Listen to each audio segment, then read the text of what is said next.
Hello everyone and welcome to tonight's live stream. We are live doing a Let's Create. Let's Create is basically a live show where we take a thing we've seen in another game and we try to recreate it live inside Unreal Engine. And this is going in really prepared anything, and we can show you from scratch like my way of thinking around how to solve certain problems. So by all means, ask questions about what we're talking about here, but we are doing the Zelda Ocarina of Time menu today. So first of all, hello everyone in chat. Thank you for joining us live tonight. Hopefully everyone's doing well.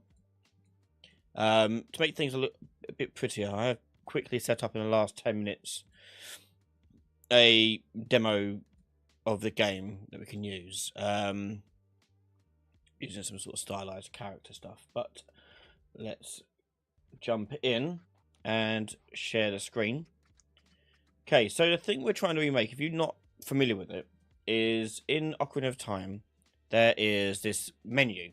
Okay, and it's an interesting menu because it's actually a three-dimensional one, because it comes up on the screen and then you can rotate it. It turns around 90 degrees each time, revealing a new sort of page essentially. And it's quite a unique thing. It's not really done many times in many games, so I thought it'd be interesting to go ahead and show you how to do something like this, and also make it work with controller. Where's my controller? Here. Controller. We'll try and make it work with a controller as well, because people often get stuck with that as well. So it might be worthwhile to discuss how we would achieve that too. Okay, so this is the temporary sort of quick level I threw together from some assets I've got in my packs, and I've got a character here. Just make it more Zelda-like, you know. Let me just change the camera boom a little bit, and we'll just do 50-50. There you go. We got some character model stuff going on here. Okay, just make it look prettier, essentially. Okay, so hi Super Daniel, how you doing? Hi Iggy, good to see you. Let us know if there's any issues with the stream. I think it's okay. Okay, so the way this works is quite a common technique that's used, especially older games, where you actually spawn the menu, the widget, actually inside the world on the camera, and that's what you're manipulating when you move this around and things. So whenever I do UI things, I would like to block it out, essentially wireframe it, so you get an idea of basically what it should look like. Oh, why is that not turning off? Oh, never mind. Okay, so let's set up some placeholder stuff to make this work. Let's put in a UI folder,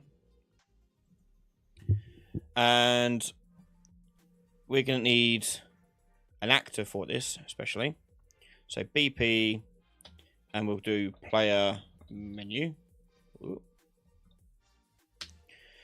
Okay, and what's interesting about this player menu as well is that it's got multiple elements to it. So we've got like the 3D menu element, but we've also got a 2D on the screen viewport element too, with this to equipment thing at the bottom here, the return, save, decide buttons up here. All this stuff is still sitting on top of the screen, regardless of the 3D stuff. So yeah, I'm gonna go through that. Let me say this is brand new. I just started like 10 minutes ago. It's just a pack from the marketplace. No, I didn't make it. So, yes, in the player menu, then we're going to set up our widgets. So we're going to have a widget blueprint, and we'll have the player menu screen. What I might actually do is make a parent of this and then duplicate it around, because I don't know if it'd be beneficial, but seeing as they are all belonging to the same menu screen, it kind of makes sense to do so. So once I've made this blank, empty parent one, I'm going to make a child of it. So I go to make a widget blueprint, and then in all classes, I search for that one. So player menu screen. There you go. So now I can do player menu equipment. And I could now duplicate that across. Player, menu, map. Player, menu, what does it have? Stats, I guess, or like status. I think what else? What's the fourth one? So you got equipment. You got that. Oh, items we got as well. Pretty certain that's what it is the case. So you have the equipment screen, and then you have the item screen. Yeah. Okay. And so we'll duplicate that.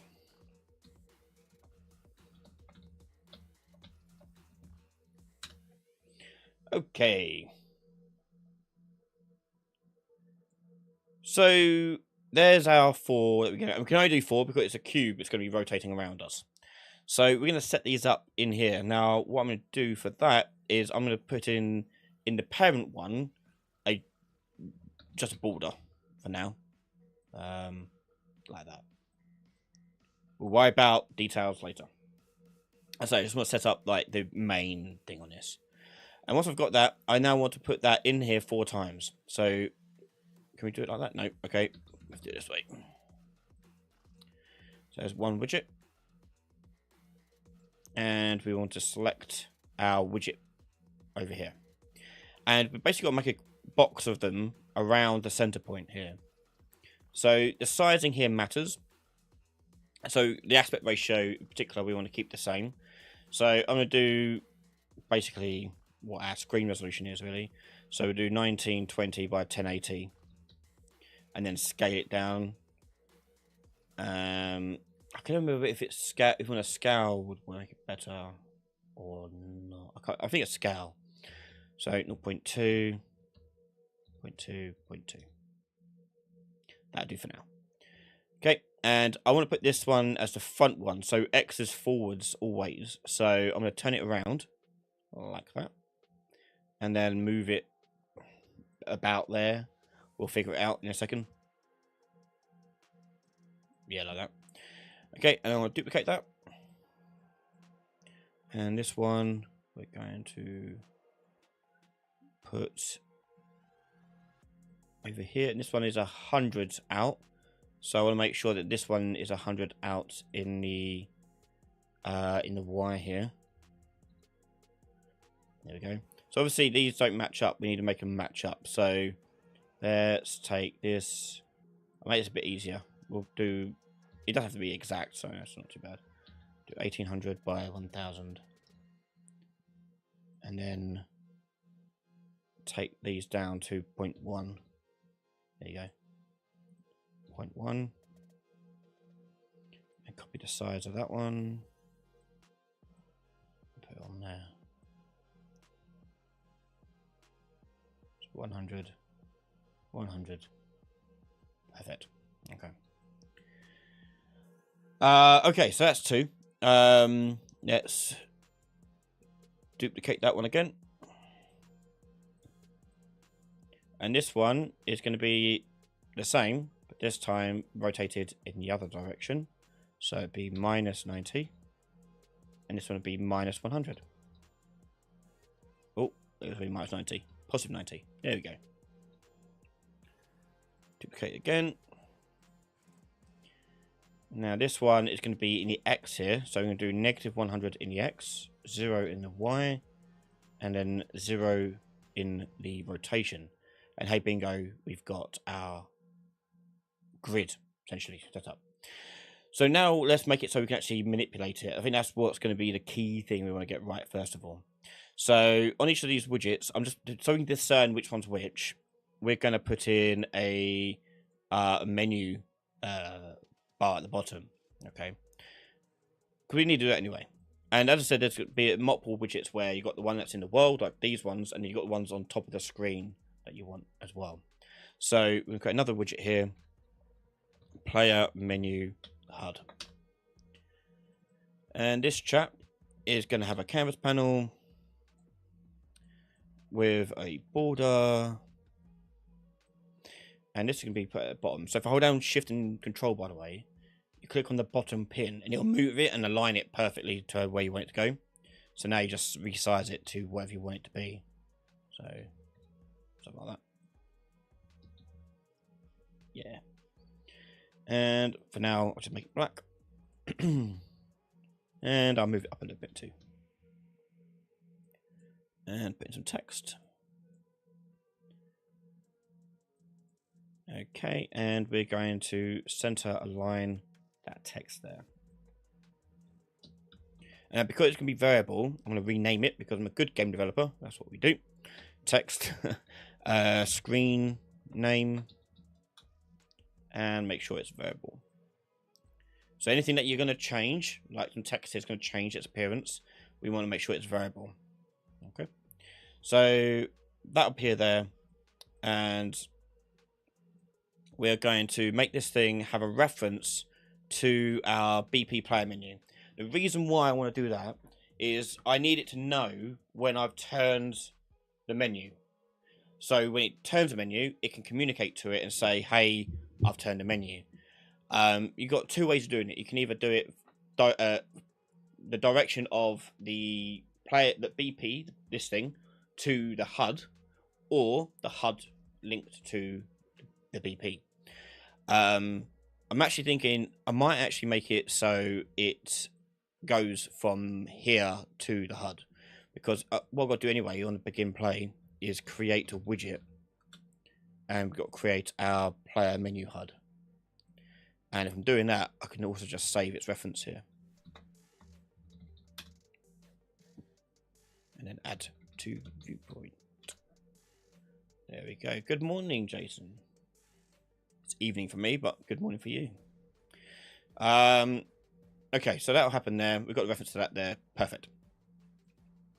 Okay, next up, we want to turn this thing around, and know when it's and tell the menu here when it's turned around. So the way we're going to make this work is that when this has begun playing, we're going to enable input on it. Now, enable input you can put on any actor. Doesn't have to be a pawn or a thing like that. But enabling the input on it means that this thing will now actually register that it has these IA input things. Okay.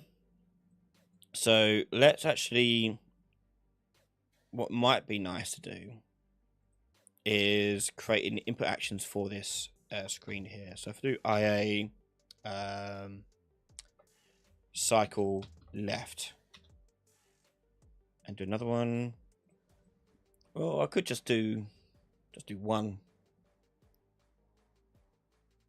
Yeah, I'll just do one. Just scale the value. Cycle. We'll do another one. IA close. There we go. And for this, I'm going to also make a context. Just realised I'd done IA, not IMC. There you go. And let's map this to our controller, which I need to turn on. There we go. Cool, controller. So, hello, dropping pens. So, on the mappings here, we're going to go on to cycle. I'm going to go to my keyboard icon. If you click it, you can then just push the button that you want it to use. So, I'm going to do it with the bumpers. Okay, so left shoulder. Another one for right shoulder, and also make it work for keyboard as well, Q and E, for example. Okay.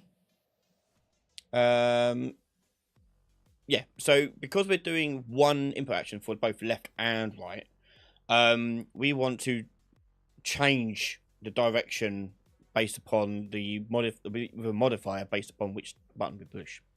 So right is typically reserved for positive values, left is negative values. So on modifiers here for the left one, we're going to negate it. And for the Q, we'll negate that too. So it'll become negative rather than that, yeah? Okay, so we got that going. So now what I want to do is when I bring up this blueprint, I actually want to get the enhanced input system and tell it to add the context that we just made. So we've got two contexts. We've got the main game context and now we've got a menu context. Pretty easy way to sort of manage what inputs can work when you want them to work and we don't want them to work. We'll do that. And then we'll also do set input mode to yeah, game and UI we'll have. So I still want it to use the IA controls.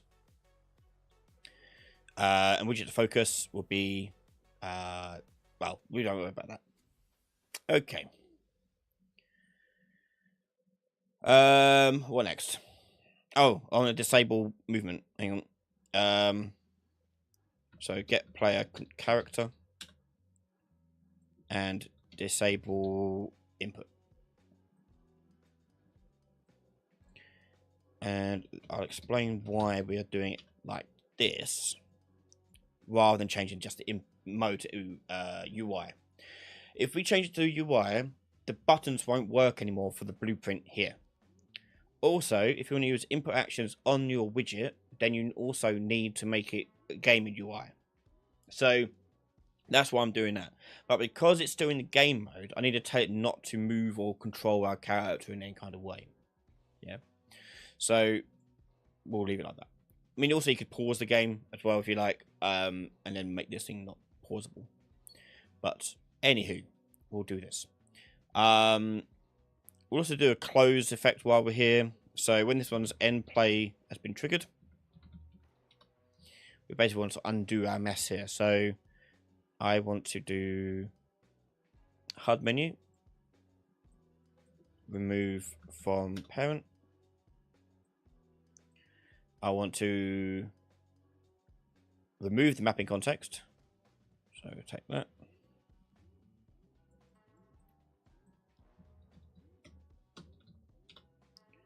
And we'll choose that one. And then I want to change the input mode just to game.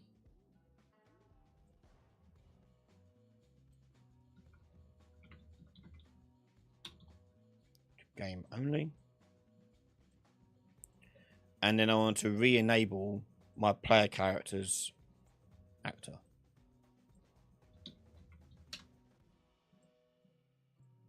Like so. Okay. We got that going. Next up, we need to actually bring this thing up on the screen. So let's just do a little debug on this with the player character. I'm just going to do a simple tab key. And we're going to spawn actor from class. And what's important about this is where we're spawning it, we're not spawning the camera, not the character. So let's just do BP player menu. And the transform here is going to be get player camera manager get transform. Now get the camera, whatever one they're looking through. That there. We wanted always spawn, ignore any collisions. And the rest will be handled by that. So do that. Back on my BP player menu, we need to make it close. We've got the IA close button in there, so we'll do IA close. And we'll just do destroy actor. That then will trigger the end play event of it. So why should you not, pop quiz, why should you not do all this stuff that's on here on this input action close? Question to the audience. Let's see if anyone gets it. Why should you not put this stuff on this? Essentially, that's what happens here. That destroy actor will then trigger this. Why not just connect it all up? Why would you not do that? Pop quiz, hotshot.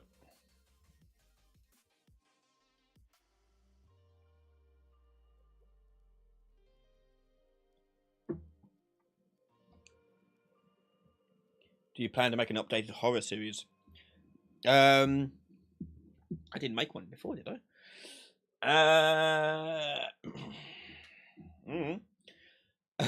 Maybe, yeah, one day. Can do.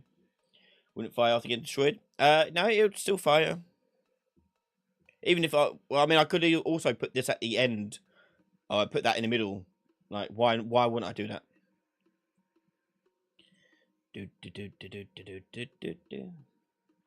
Which is not valid. Nope. Still valid.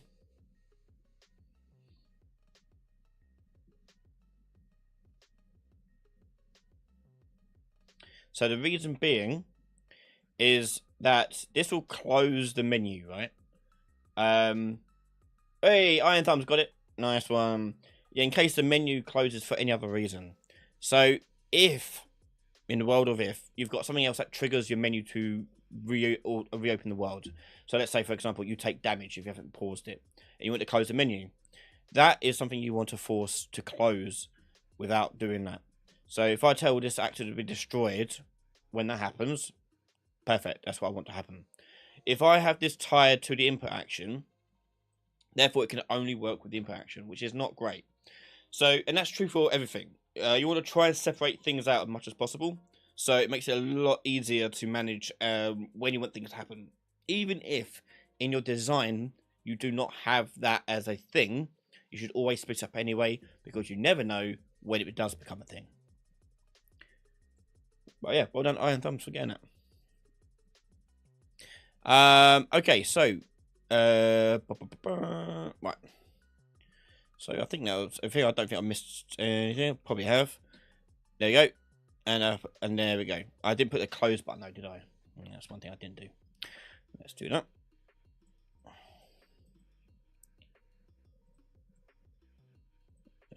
Close. Make that tab, and also make it the pause button on the controller. Okay, so tab, and return to the game. Whee! Okay, so we've got the menu coming up, but we now need to control it, move it around, and change the text on it when it does that. So, not looking too bad. So next up we need to do is we need to handle the cycle event. Cycle. And one thing I should have done, which I didn't do, with cycle, it's digital. Don't do that. Make it float, because we want it to be negated. So negative number, positive number. So yeah, float. There you go. So when this comes through, I want to know what this is doing, and then cycle left or cycle right. Okay. So I again make a thing on here called cycle. And we want to know which direction we want to go. We could do two different functions, but we might as well just do it on one. There's not much difference between the two.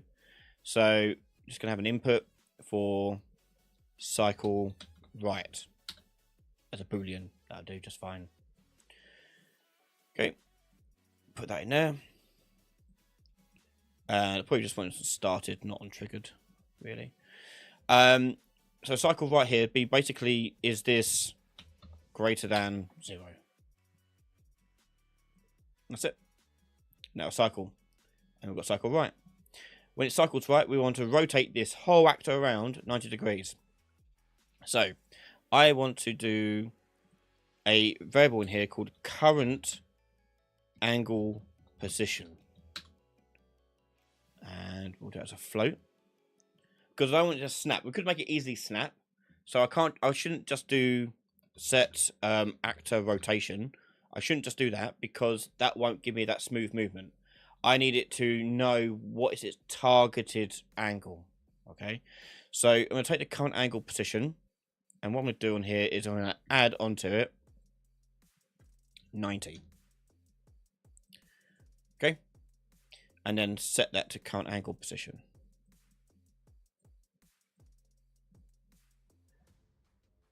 Okay, so when that happens, I'm then going to go to my event graph and trigger a... Actually, we could just do I'm going to change things up. I'm actually not going to do that. I'll keep it, make it simpler. We'll convert to an event. Because then we just do a timeline of it. Cycle. Menu. There you go. And we'll do play from start. There we go. And the update on here is going to do the add rotation. Ooh. Add actor local rotation. And I'm just going to add 90 in the Z there. But I want it to be updated.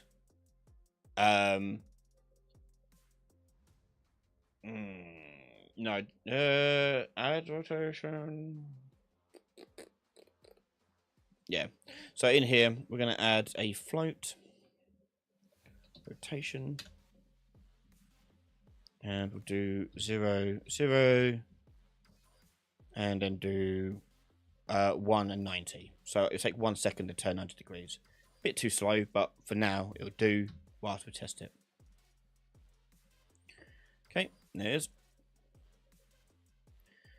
So the delta rotation. I don't want to do that, do I? Because it's going to add it. It's going to speed it up.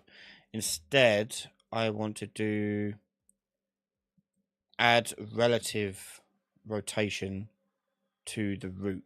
There you go.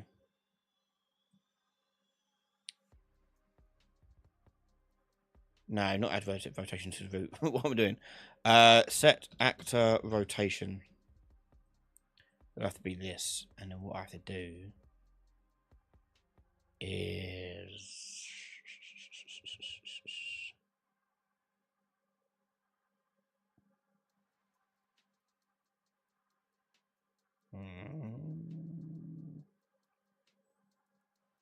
Hold on. my brain's broken. It's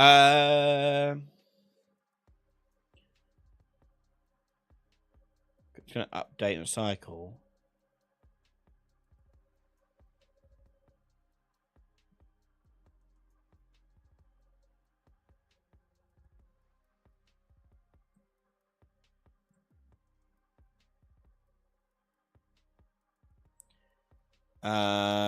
I'm thinking I need to actually store it as a thing.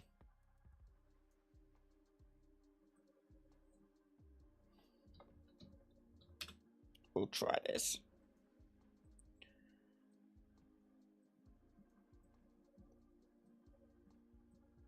With set actor rotation. We'll try that. But we're going to do a cycle right here. We're going to do that there. And do play from start if it's true. If it's false, we'll do reverse from end. If it's reversing from the end, the rotation is going to go down. So I need to... No, I don't. I want to... I always want to cycle play from start, but I want to decide whether this is going to be multiplied by -1 or not. So we're going to multiply that. Yeah. So what I might do then, rather than using the Boolean, is use the float there.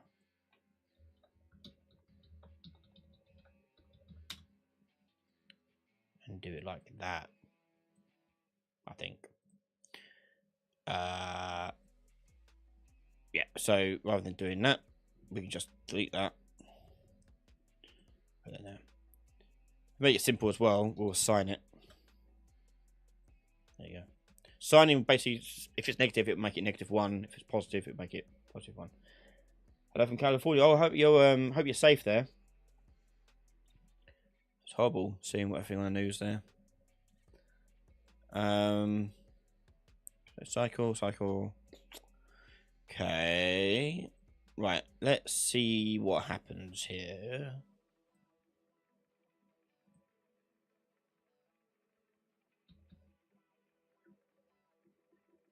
I can't tell if anything's working or not. Let me make these different colors. by editing the main one. Order. Set brush color.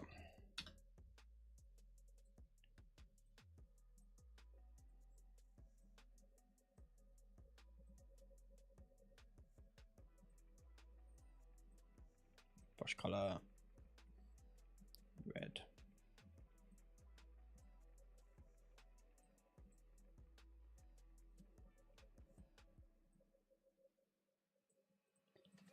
Item menu.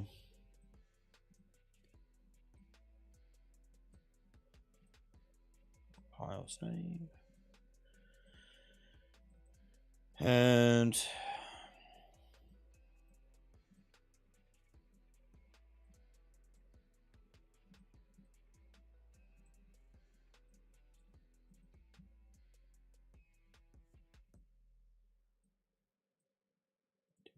there you go.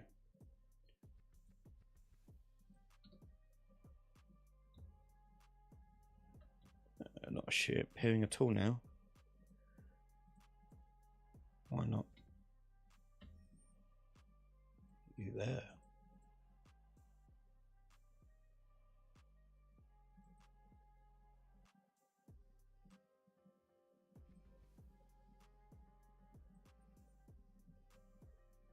Oh, I didn't actually set them on here. That's why. We'll make that one now.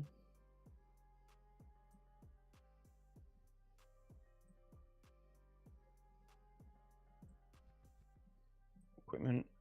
I don't know why it's saying white though. Map. Item. Status. Why are they still saying white? No, doesn't matter. They're not white here. Okay, so it's not turning. Let's have a look why. So the main thing I want to check here is check that this is getting fired off. Yep. Add breakpoint on that. I actually want to do set actor rotation, relative rotation.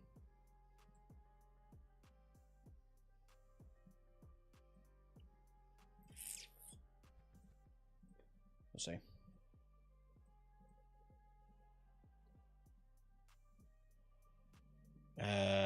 Rotation's coming through as 0. Will that be a problem?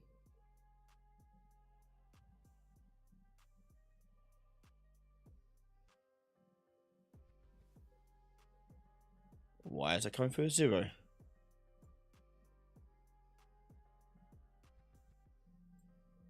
What?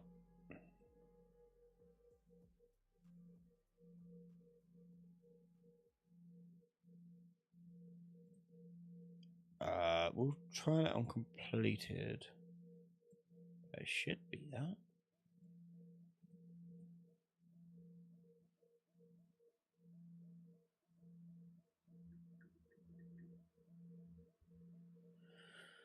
Interesting. Isn't going to scroll it gradually. It should trigger and over 1 second turn 90 degrees. But this is coming through as 0 for some reason. Let me just print string that, make sure that is not mistaken.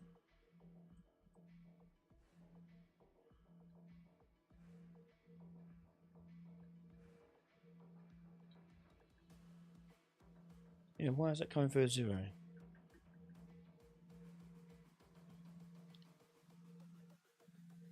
What?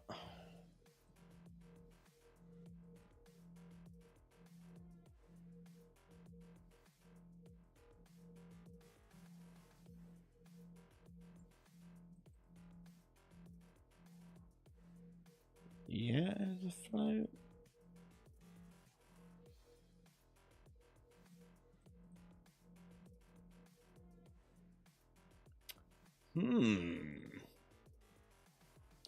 That's an interesting problem.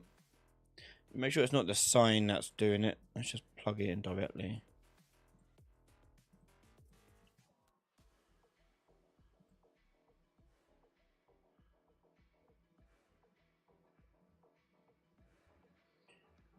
Well, that's confusing.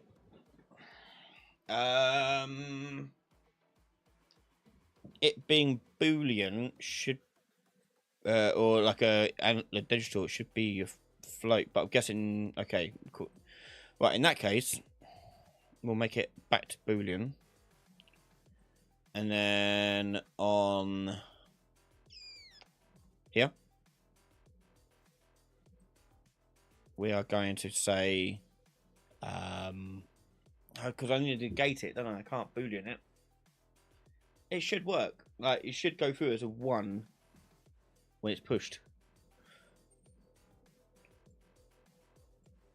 Float. Negate the float. Not the float. Da, da, da, da, da.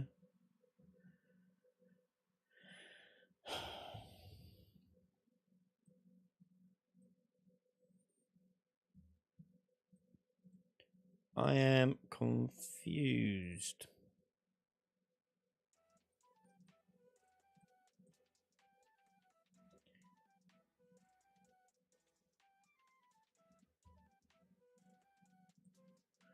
But the character moves when you do action values. Now if I do print string on this, it's going to give me a value. Yeah. See? 1 minus 1. So what's so special about the other one?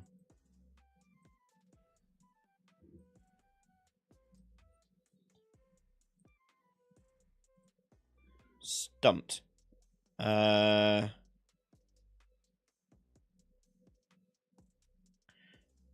Maybe the triggered. Maybe it's not getting the value quick enough. Maybe let me put that in there. And one thing I will have to do is make sure that the cycle one has got the modifier, or trigger, sorry, of just pressed. So it finds it once only. There we go. Oh dear. Kind of works. We're getting there. Oi. Okay, so we need to fix that rotation problem and things. I knew that'd be a problem. So yeah, I knew this would be an issue for us.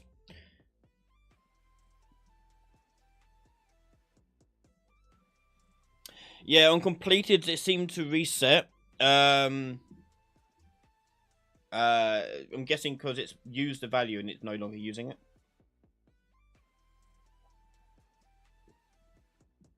It's not stored, you know. That's fine. Okay, so I don't like obviously the rotation stuff. So what I'm thinking is, what am I thinking?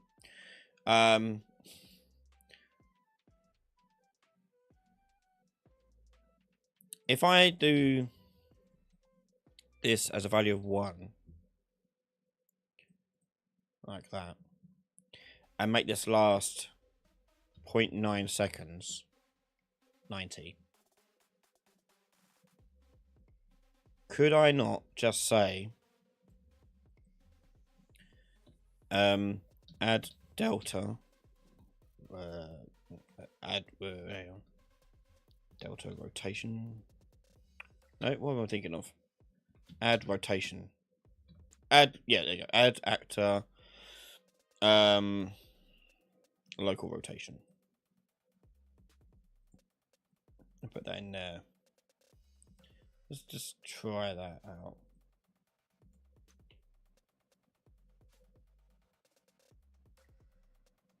Better.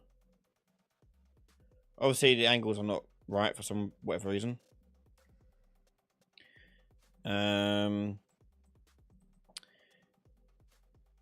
Why would it not do the full 90?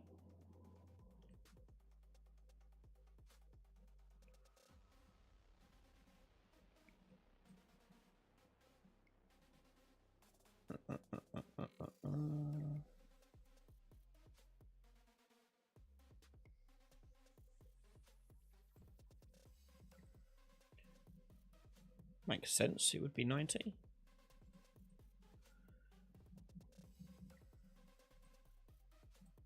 Point 9.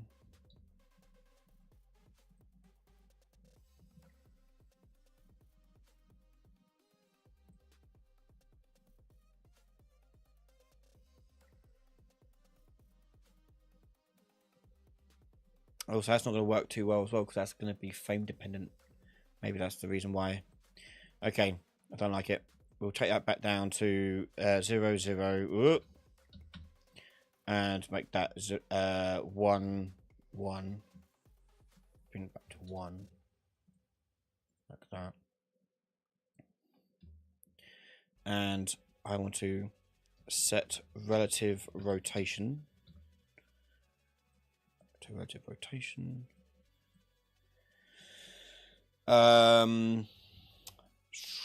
We'll split that. But it's not, is it? Because I want it to be an extra 90.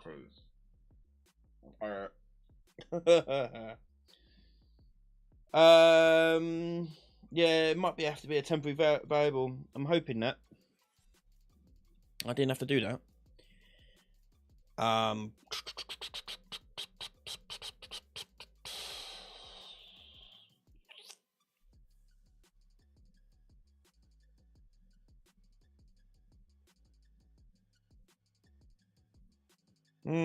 Okay, we'll try it. So what I'm gonna do here is just do untriggered. We're gonna do rotation, add this multiplied by 90, put it into rotation, and I'm also gonna do clamp axis. And then rather than doing alert through a timeline, we'll do it on a tick with a finterp. So we want to do set relative. What might actually be better is if I rotate the root and not the actual root.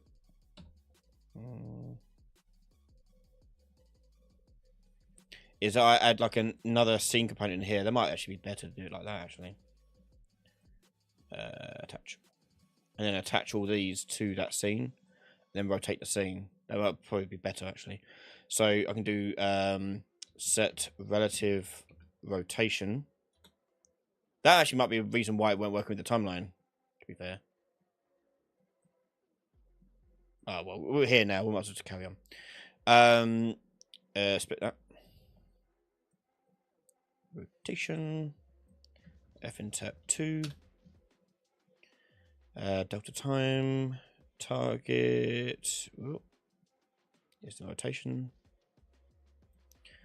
And we get the scenes. Current rotation.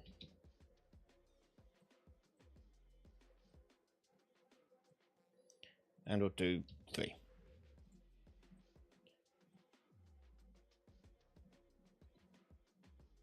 Whoa. Why is it way over there? Oh, wait, did I not?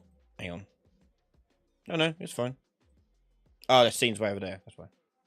Move it back. Oh, all these are out of whack now.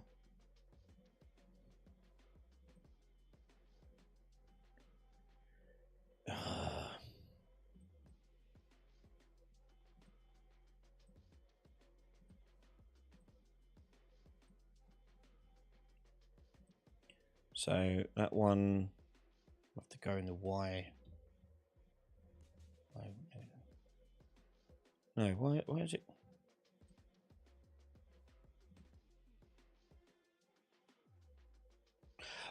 Oh, it's got the scale. That's why. Right, that's why. The scale was wrong. There we go.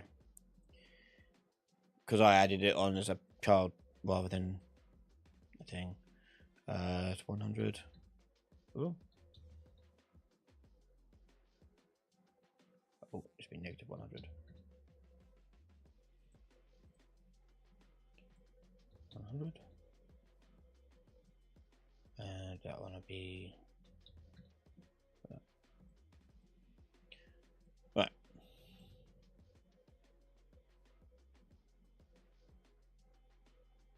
I've only pushed it once.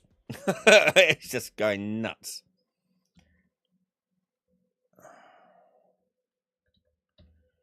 I hate rotators. Right. Let's actually go back to the timeline method, because that's why I don't like tick. It just goes mental sometimes. Let's do the custom event cycle. Take the scene, and I want to timeline cycle menu. Oh, that's not a spell menu. Oh well, doesn't matter. Play from the start.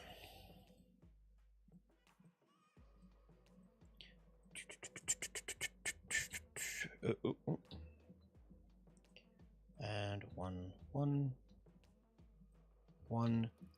This is called a normalized timeline, by the way. So set rate of rotation. I guess what I could do is have a current index integer, and then take the current index and use that to determine what the value should be with the relative rotation. So the current index here is going to be this add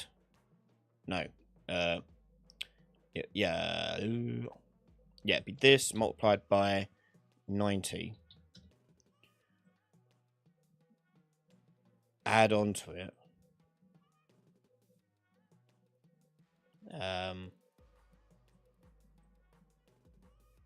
that times 90. There you go. And then on finished, we take the current index and add to it the float. I'll delete the thing. No, I did. Yeah.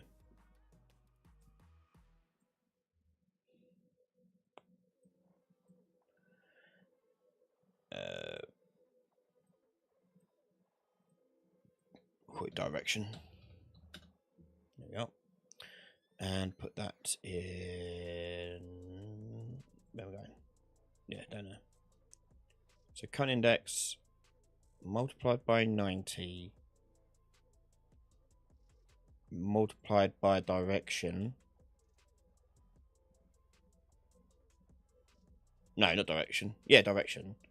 And then on the final one, it'd be current index plus the direction. So it's either going to take it away or minus it or whatever.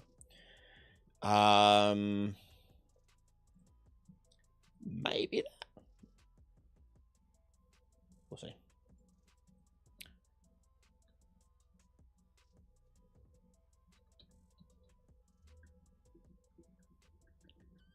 No, then why does that stop that? Play from start. It just teleported it to 1. Oh, I didn't plug that in, that's why. Dope.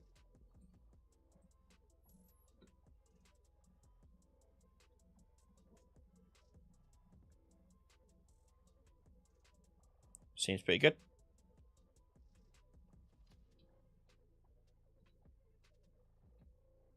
Now do it with the controller.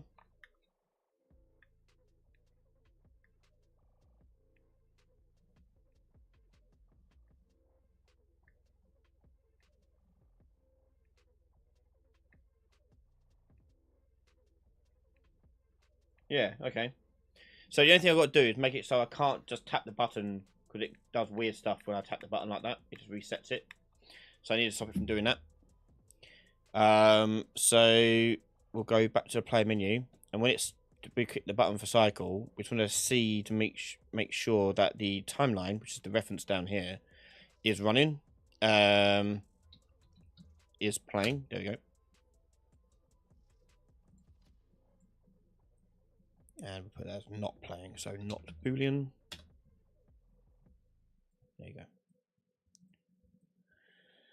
go. So that should stop me from spamming it. So, yep. So if I spam it, it will do a full rotation before it keeps going on. Okay, so next thing I need to do is make it that communicate to the text block at the bottom there, saying what screen it's on. So if I go to the parent one here, and add a variable in here, and give it a screen title, and get the text from that. And I want this thing to fetch the current screen we're on and get the title from it. So that needs to be editable. So back on the BP player menu. When that's finished, I need to know which one of these to get. So what I'm going to do on begin play over here is I'm just going to take each one of these widgets,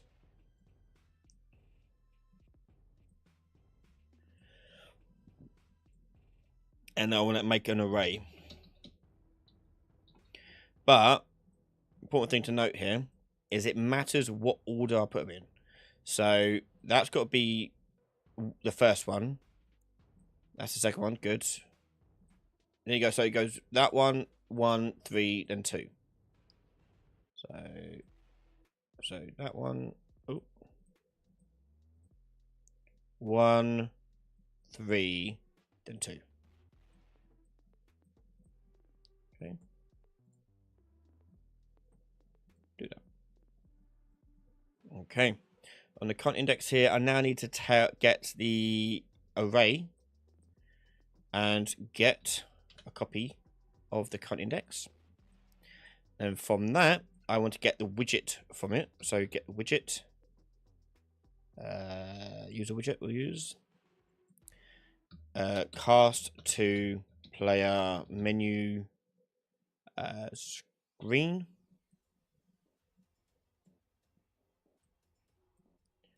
Name. Oh no, title, wasn't it? Title. There you go. Get screen title. And I need to set this to the HUD. So I get the HUD here. And I'll just make a function in it, make life a bit easier. Set title. And we'll give an input.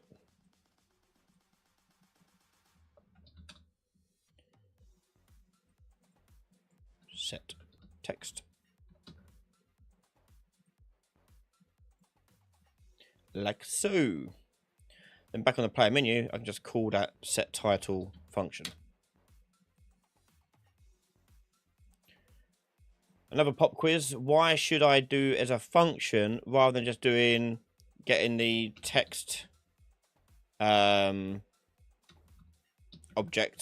and then doing set text? Why should I not do it this way?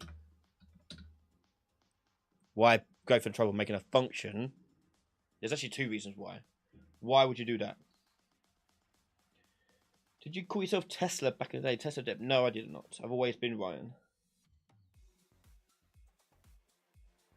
But yeah, why do you think you'll be doing it repeatedly? Yes, you'll be doing it maybe repeatedly, but there are other reasons why.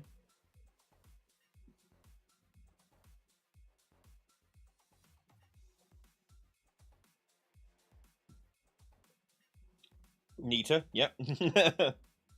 Life easier. But why is it easier?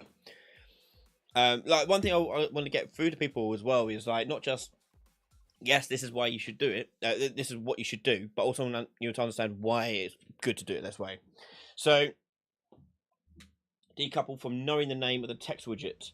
Possibly, yeah. Can you call it from elsewhere? Yeah, you can.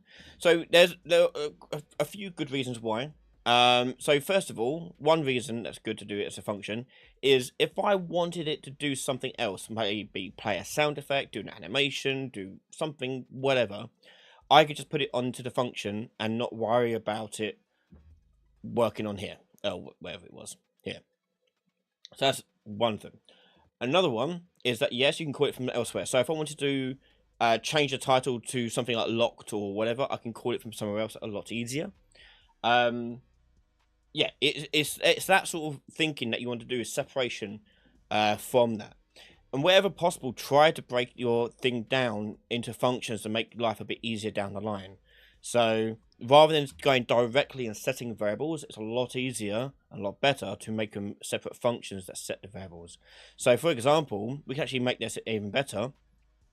We create the HUD menu and you add it into a widget. Rather than doing begin play, I can just collapse that to a function and we'll go add HUD menu to screen. For that reason that it may be worthwhile later on that I want to do something else to when I add the HUD menu to the screen, maybe pause the game, whatever, I can do it here. Yeah. Same goes for over here. You can break all this down into those individual functions to make your life a little bit easier. Okay, so always think about breaking things down if you can. Okay, so set menu title, that should do it there. So all I need to do now is go through and set the things on here. So this one is called equipment.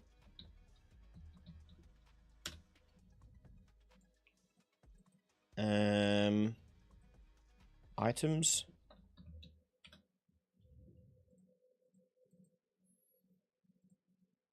What's this one? Map. And status. File, save all. Okay. Oh, I didn't compile it, did I? No, it should work. Compile. Yeah, it's already compiled. Okay, so why is it not getting that then? Map, screen title. BP menu, get screen title. Okay, I'm going to go to breakpoint and see where this is broken. Okay, so return value.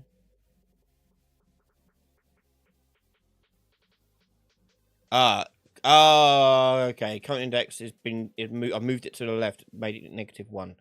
Right. I need to, when I'm doing that, I need to absolute it, because the integer is always going to be absolute.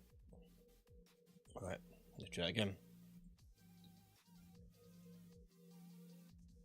Let's take that off. Items. Status. Map. Did I not set that one? I must not set that one. Oh, also another problem is the integer. We've absoluted it, but it can also go beyond the number, so we need to wrap around because it's not becoming valid. So we need to do, we absolute its value. Actually, we don't want to absolute it, do we? We don't want to do that. We want to do... Oh, poo, no. What do we want to do?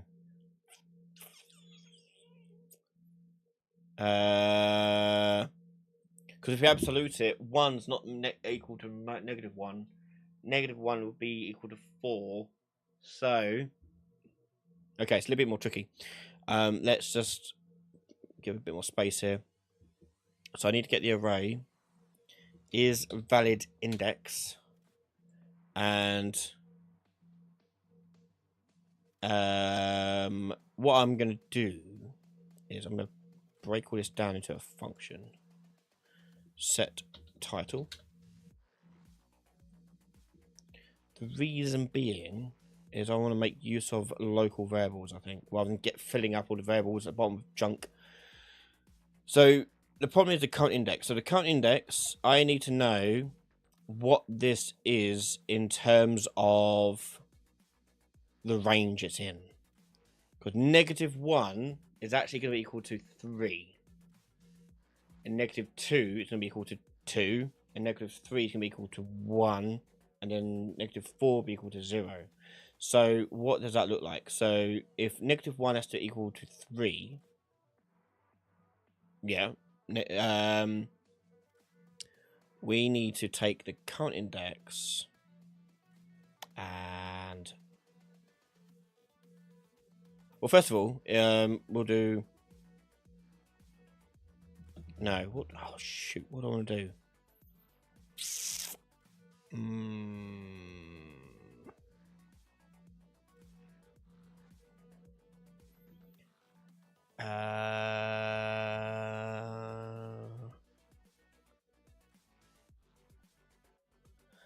I want to do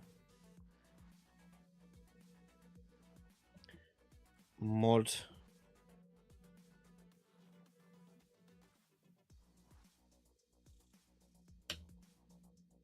for, I think Conny X goes -1, -1 mod 4. Well, first of all, no, I don't want absolutely that. One is mod 4.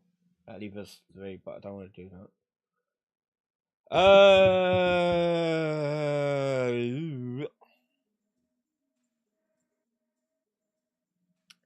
Trixie.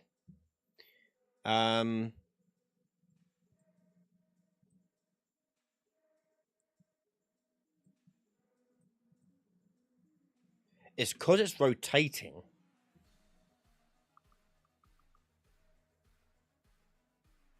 It's on a scroll wheel, essentially.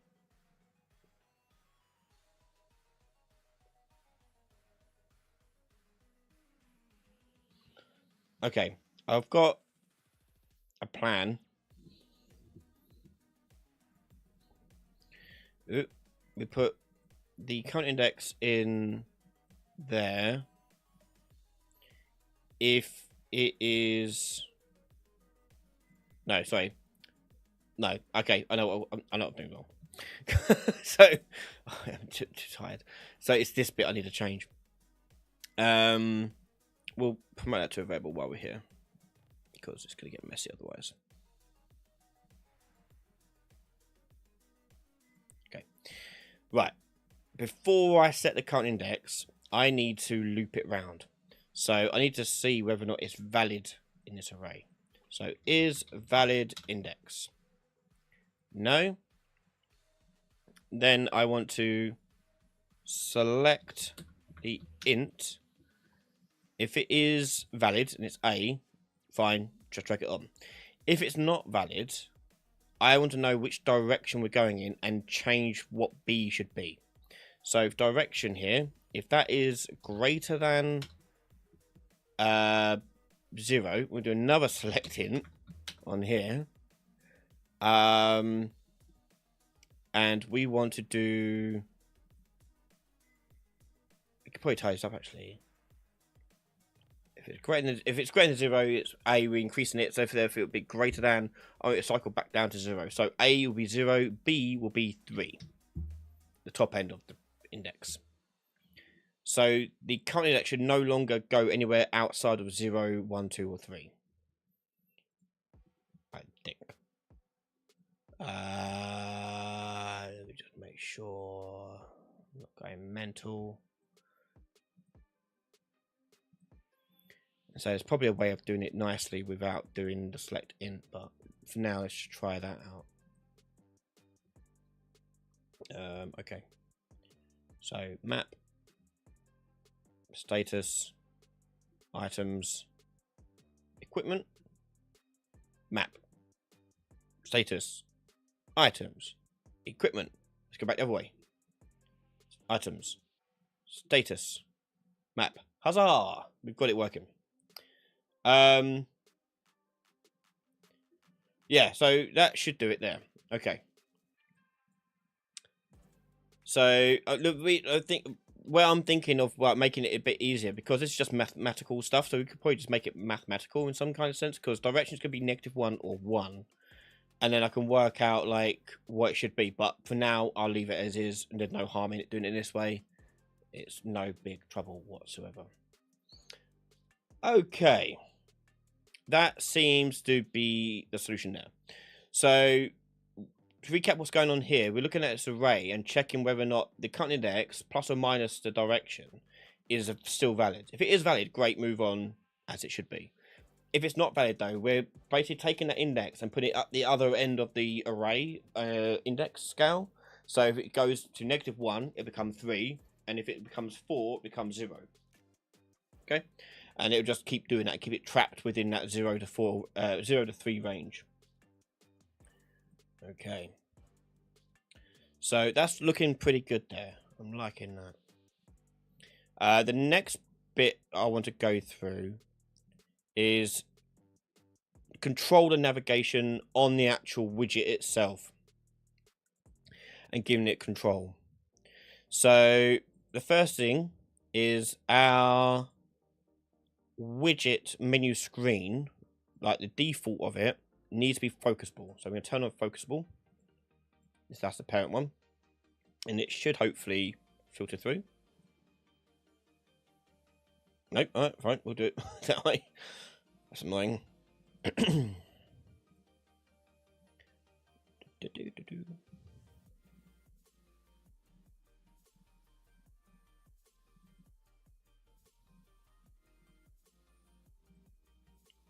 Okay, and what I want to do here is I'm only gonna do one because we ain't got time to do too much.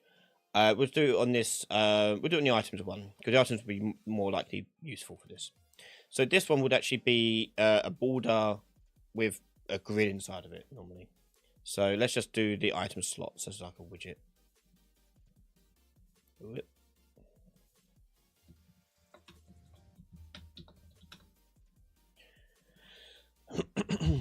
And in there, we'll have a button. And we'll just change the style of it slightly. So we'll do rounded box. Change that to white. Background color. We'll have no background color, but I will give it an outline width of 5. Decide on screen. Oh wait, no, I need to have that on. I just need to make the tint here.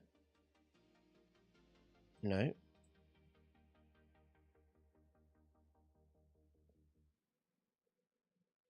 Oh no, that's why.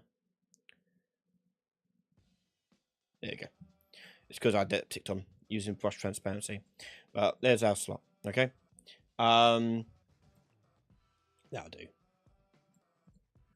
And I'm just going to copy that on hovered, pressed, and so on.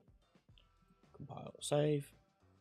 And we'll say on this thing, when it's added to focus path, we'll set the actually I'll just change the whole color and opacity of the whole entire thing. So we'll just do set color tint. Whoa, that's not right. What is it? Color and opacity.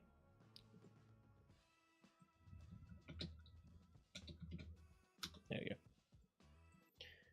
And we'll set that to, I don't know, blue. On remove from focus path, we'll set it back to white. Okay.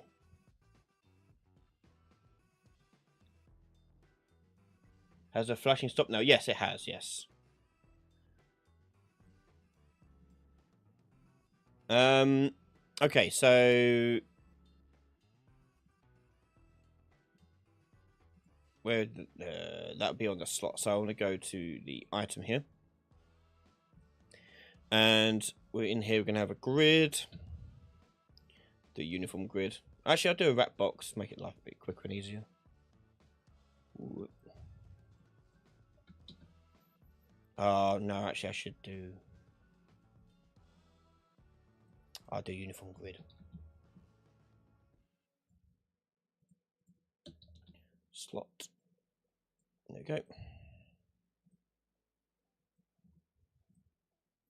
And we'll make them feel like that. And then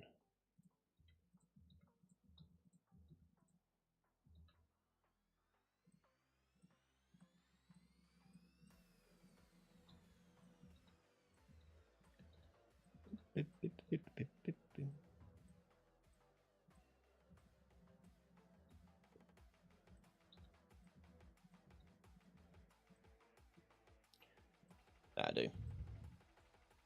I actually give them all padding actually of 10. Actually, no, let's do 30. There you go. Okay, so when this menu item receives focus, I need to send it to one of these. So we're going to go to focus event on no, not that one. We want to go override focus received. I want to send it to item slot 1, for example. So set focus on that there and tell that this has been handled. Okay. The reason why you don't want to use the added on focus path like we did on the other one is that that will trigger every time a child gets selected as well. And because we're selecting a child as well, it's going to get an infinite loop. So you don't want to use that. So do that. And that should trigger that input. And because it's a grid, I should be able to move it around with my stick.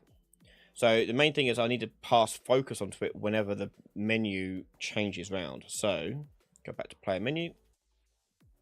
At the end of the cycle, on set title over here, we're doing set title. And over here, I want to tell this thing. So set focus.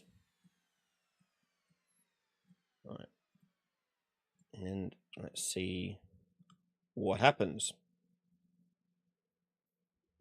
Okay, so it's on this one.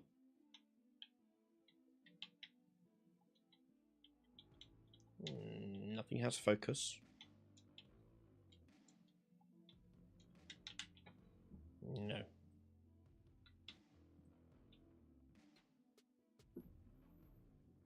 I going to get an error? Oh, right, yeah, it's because it's not set to focus ball. Silly me. Need to make sure that this is set to focusable. And annoyingly, you want to make sure that these also, yeah, all of them focus. Okay, try it again.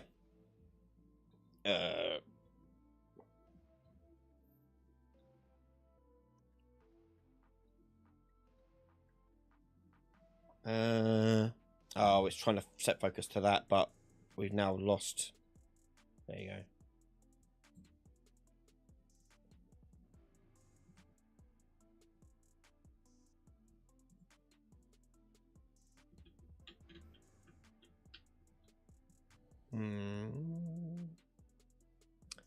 Set input game only. What have I done now? Oh, that would be on. Ow. No. Oh, it's because we have closed. That's why. I closed the game with it open. Therefore, that's why you're getting those errors.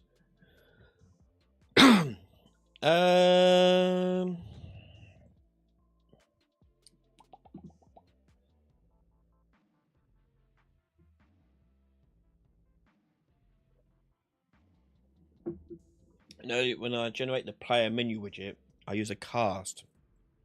I do. Didn't think I did.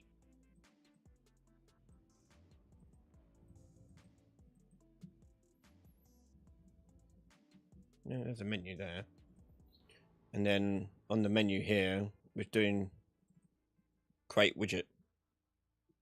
No cast. There's no character reference being plugged into it.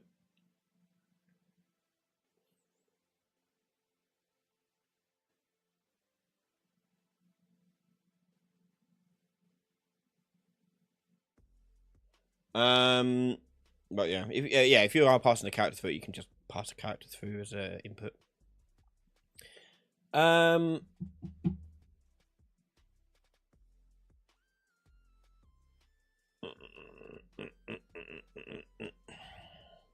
Yeah, no, there won't be any major disadvantage if you were storing it as a reference either. Like, yeah, you got far bigger problems to worry about. Right. So the problem I'm having is that when it sets focus to the widget, my inputs aren't working on the BP player menu as they should. Because as you can imagine, the widget has got all the control now. So what I may need to do is make it so that the widget, the parent widget, calls and has a reference to the blueprint, as we when I discussed right at the start. We may need to do it that way. So we'll do BP player menu, made it editable and exposed on spawn. Not necessarily exposed on spawn, but BP. No, that won't work either because because I can't see that stuff in here. I'll have to go through and set it manually for each one. Must be a way of doing it simultaneously.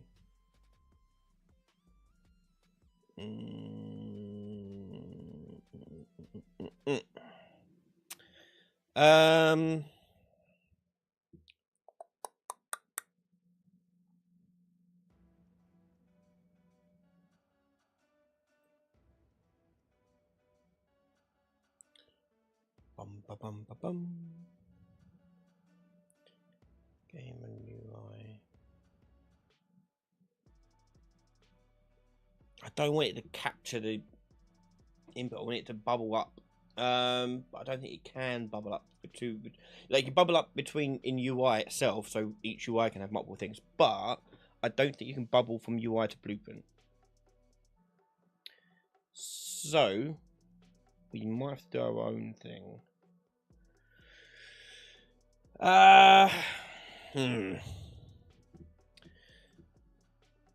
It's this bit that's not working.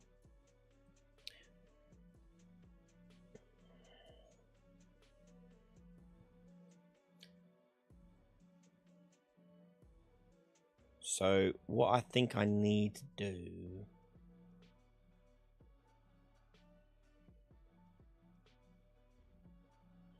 is, first of all, put the branch here, condition. Oh,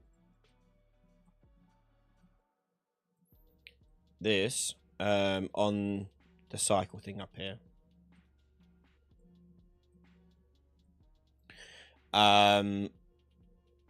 And then I need to make my UI able to call this thing.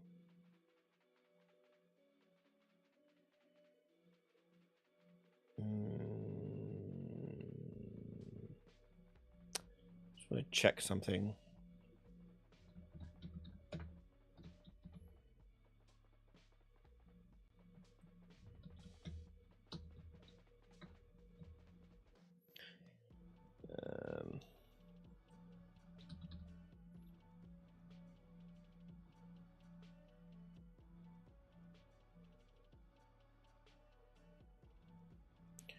Just seeing if we can get the component, if it is generated by a component. I don't think you can,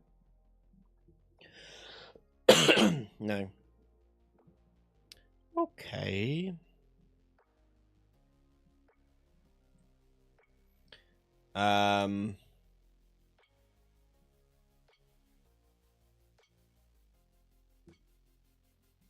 Okay. Right. So when we get the IA cycle happening in here, I need to call this blueprint, and we have to get the reference to it. So we'll do that, and we'll do cycle. I'll put it through there, like that. And then on the player menu, when it does this and gets the player menu on here, and I set the title, I want to, and set focus to it, that's when I want to set the BP of it. Set BP. Yeah. Like that. and then BP will be self.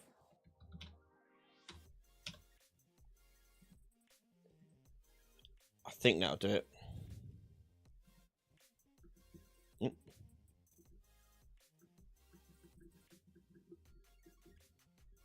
No.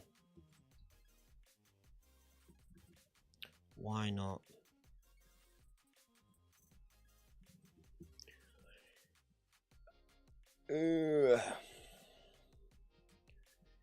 Being a child, all the others should have that on them.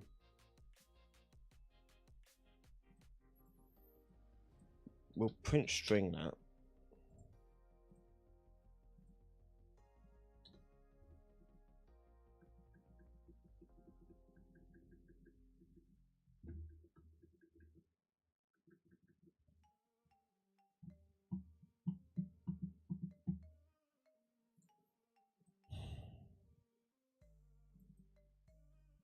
Why not?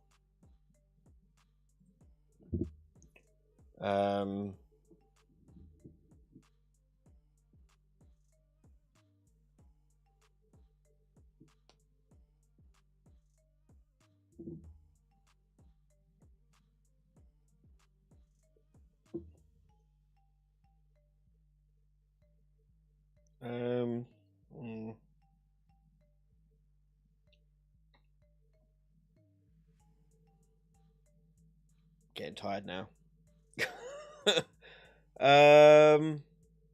Why would I not work? Our menu is set to game and UI, so it should work.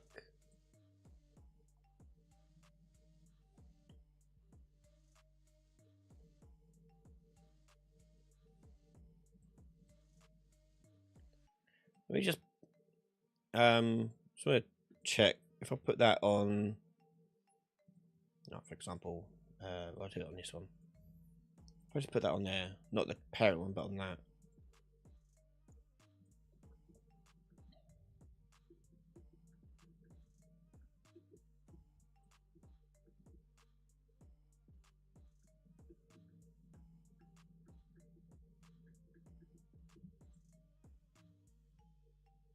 That's weird. It prints hello when I'm not focused on it.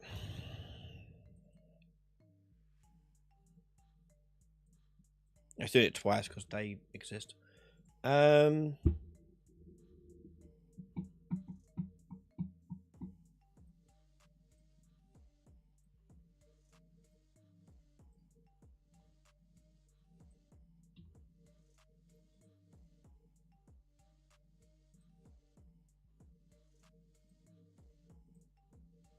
How annoying.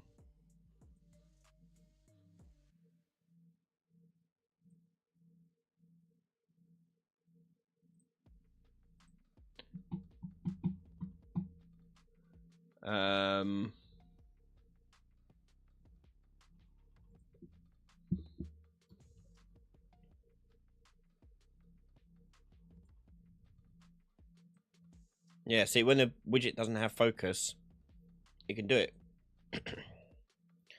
But when it has focus, it can't.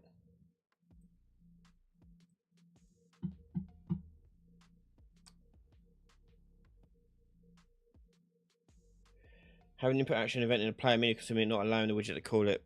I mean, yes, could be. There's also another thing as well, just thought of. If I do cycle and take that out, I'm going to do a check on that first and then do cycle. And what I want to do, if that gets triggered, I then want to clear the BP of that. So it doesn't have, like, otherwise all four of them will have it eventually, which I don't want either.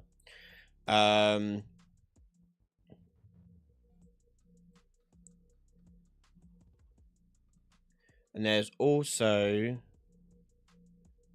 on cycle here,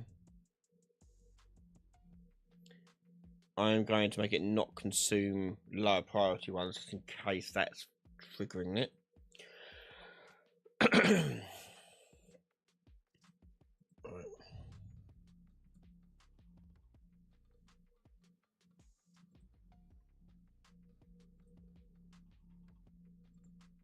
Oh, it is working, but the focal.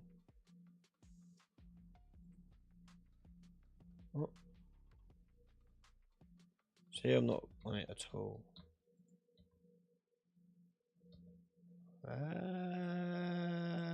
What?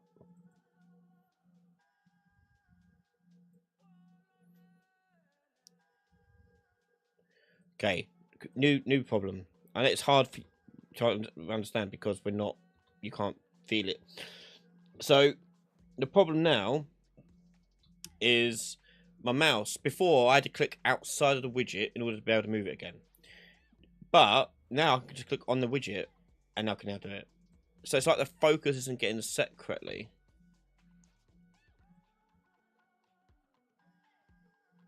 Right, again, click out here. I can do it. Click on that. I can do it. I couldn't do it before. So the focus is getting focused on the wrong thing. I think. Set focus on player menu screen widget. Oh no! Don't do that.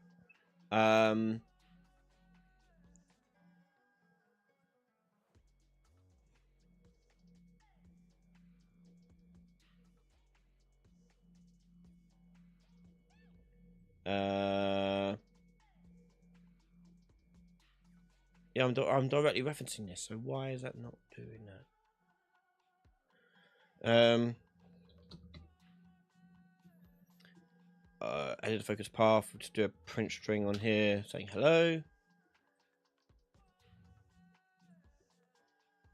So, it's saying hello there, but then when I click on that, this makes no sense. Let's just make sure it is that is actually doing it. If I print string here and just call it boo.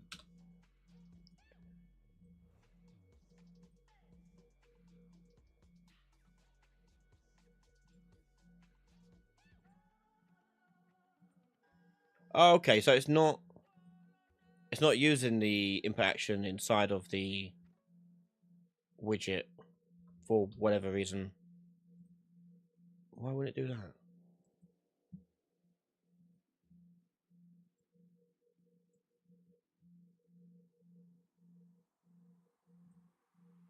Like it's not doing this. If I took that off.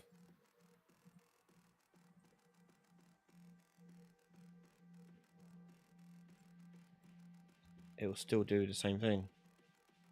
Yeah.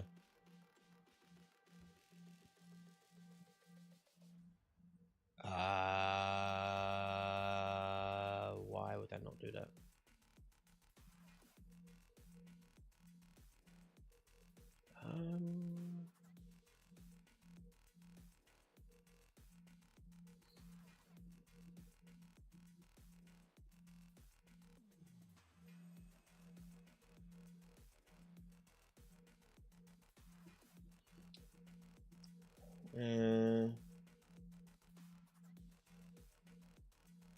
I mean, it could be a separate thing that's happening. Like, is this actually getting?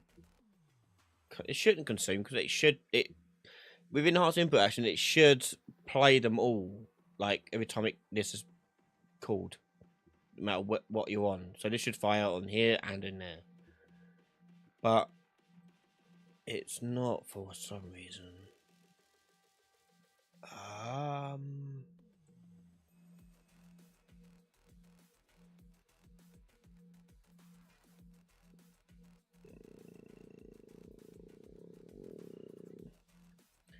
Well, I'll tell you what. One thing we can do is put in another cycle, called cycle 1, and then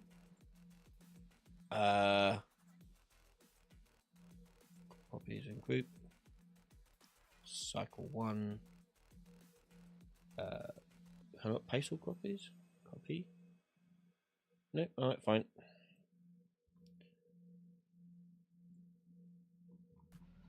So irritating when it does that. Modify for Q will be negate. And then in here, rather than using this one, we use IA cycle 1. You know? Because that's not getting called anywhere else, so it shouldn't cause that issue. Yeah, no.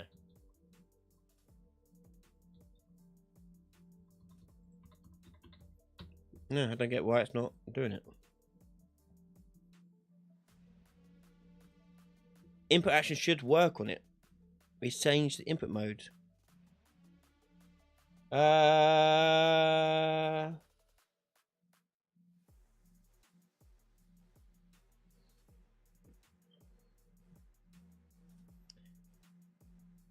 Did they change this? No, yeah, current input mode includes game, yeah. It is. BP menu. Double check. Game and UI.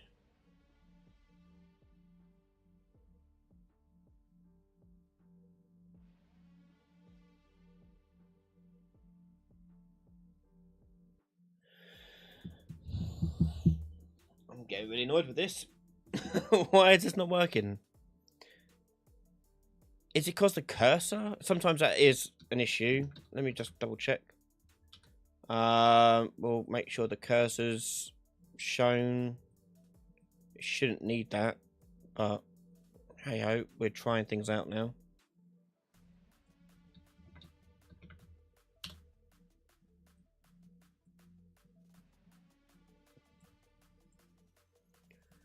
Okay.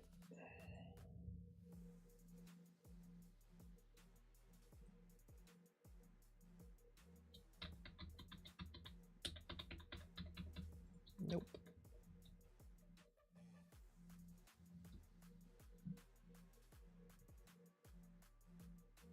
Yeah, that's fine. Yeah, that's not the issue. It's even menu exit. When I exit the game, yeah, it gets unloaded and destroyed when I destroy it, when I remove it and close it and things like that. But that's not the issue. The issue is that it used to be that if you're in game mode, which is what this is, your input actions will work in game mode. Okay.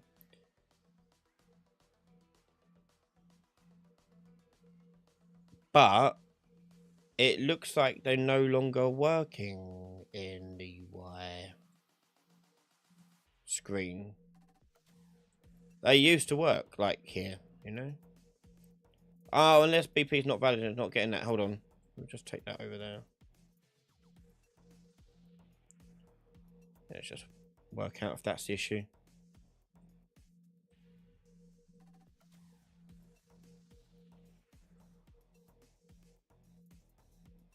Nope. No, I still have to click.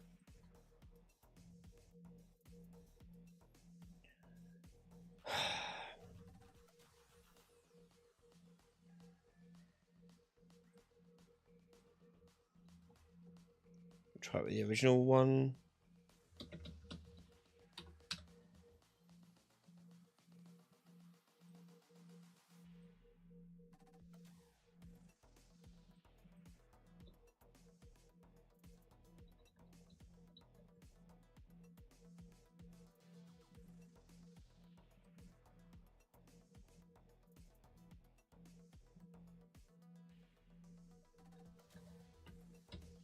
I don't know. It used to work. Did I break it in 5.5? Unlikely.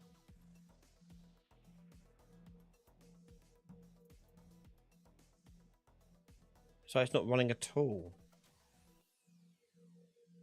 Let me just see if this is something that other people encountered on 5.5. Enhanced input action not working on widget.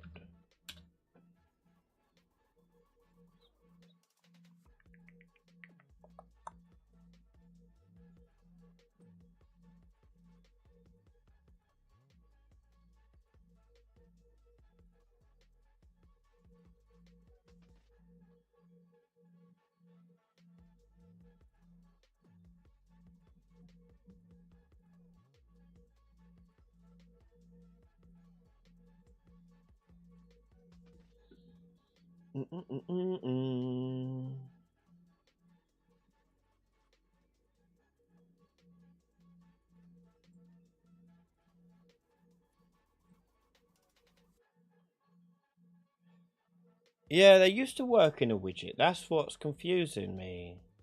Oh, look, someone actually put up a video of how to fix this. Hey, everyone. Is this an actual thing? I do VR things.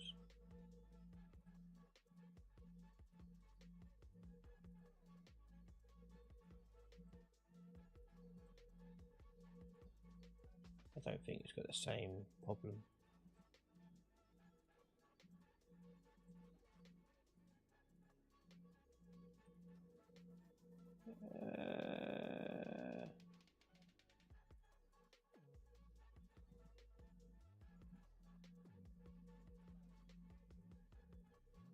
Maybe it's broken then in 5.5.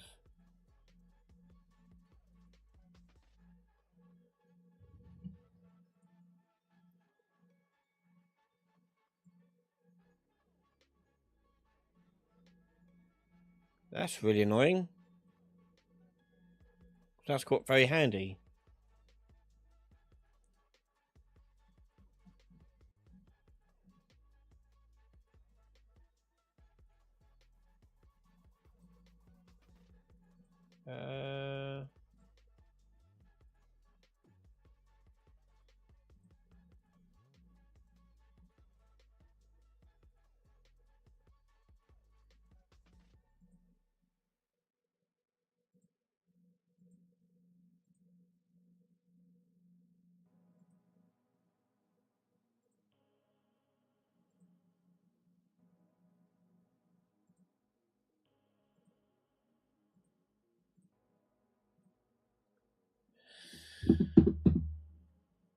That's annoying.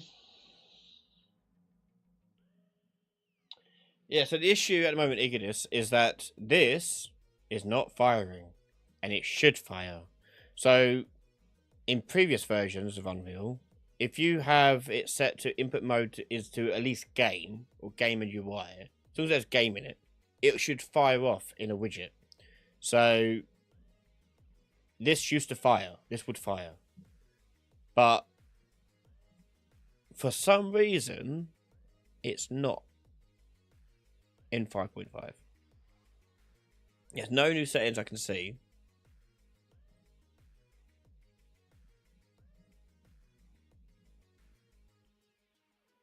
So I don't know.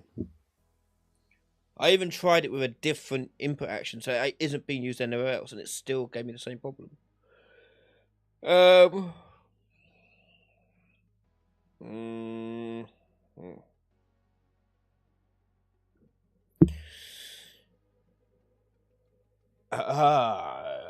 Trigger pause. No, it's not paused. We're not paused at all.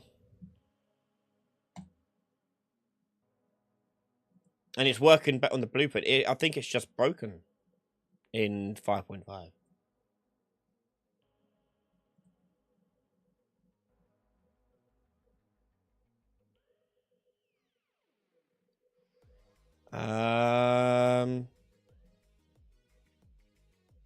Now I'm trying to think of a workaround that doesn't involve input actions. I mean, we could, like, this thing will also fire off when we've got key down and things like that, but that's going to be long. Not long, just annoying to check each one. I could do that here. On key down, get key. Because the problem with this is that you can only get the key, you can't get the input action from the key. So you have to do this and say if it's equal to, and then do Q, for example. And then do something like this.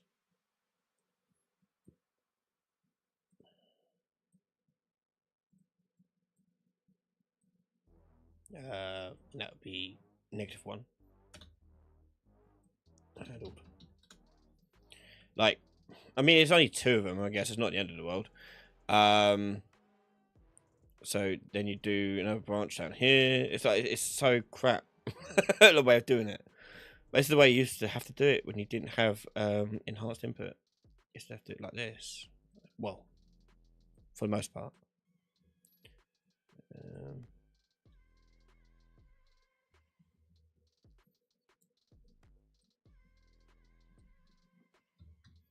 We'll try it. And we'll just do that in there. That was unhandled.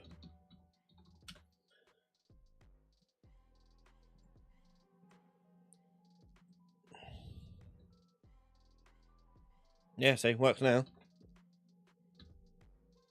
I think that bit's broken then in 5.5. That's annoying. But there you go, that works. And then we should have control over this as well, but it's not letting us do it. God damn thing. So let me go back to that particular one. The original problem we're trying to solve is that when this one receives input, a focus here, this should be fired off and get the focus there. So let's just do that.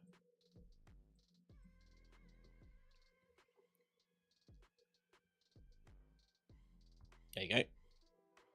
So Unslock there gets focus. Dun dun dun. On the focus path. Hello. Yeah. That goes there. Yeah. Yeah. Oh, I did not put that in slot to be focusable.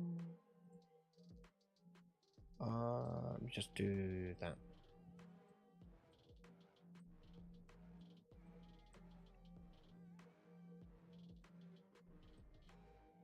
Oh no, he is. Oh, did I just mess up something? Probably just messed up something. Button. Set color. I'll tell you what I'll do. I'll do set transform. Scale. Render scale. There you go. Do it as 1.3. And then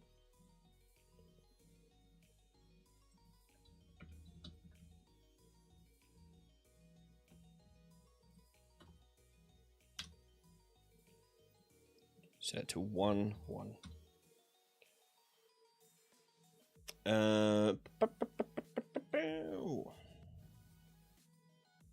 Okay. No, we don't controller. Oh, now the controller's not doing it. What? Why is the controller not doing it? Oh, I know. Yeah, it's because yeah, so set focus, remove.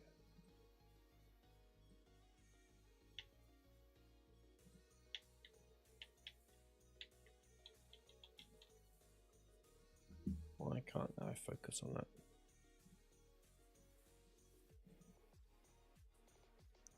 Item slot, focused. Change the scale of the widget.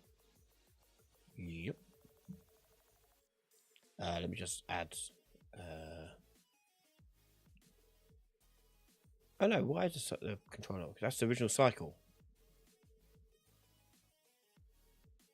Oh yeah, got to key down. We're doing it this way, aren't we? For God's sake, not yeah, whatever. So you get the key for now to convert. Yeah, it's long. Yeah, you can do it that way. You're gonna, but it's long. Again, that should work. But whatever. Anywho, so doing that.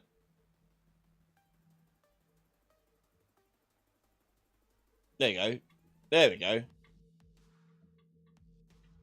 Okay, now we can manipulate the thing here. There we go. There it is working. Cool. So that's the start of creating a UI like this. Granted, little problem with the 5.5, at least 5.5.1 issue with the thing. Might have to find a way to report that. As that's quite a big problem to have that not working. Yeah, that's odd. Because, yeah, that should work. But, so if you're doing... I think the servers was before 5.5. Remember, even in inventory series, that's why you used on key down. No. In Unreal 4, before enhanced input system. So if it was in 5.0, which didn't have the enhanced input system, yes, you had to do key down. But with enhanced input action system, that should now work with it being here in the UI mode. Like, I've used this before in UI stuff.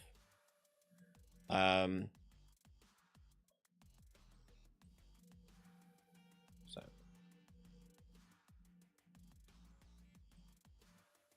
What?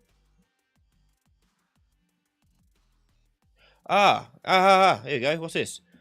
B. Automatic register input on construction must be true in order to use input. That would be the problem. Where is that? That's new. Automatic register input on construction. Where the hell is that? Is it on the defaults?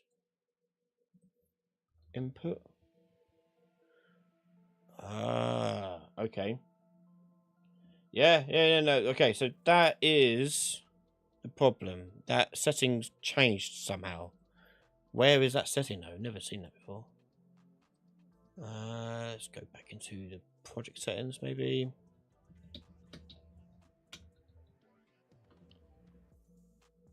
No.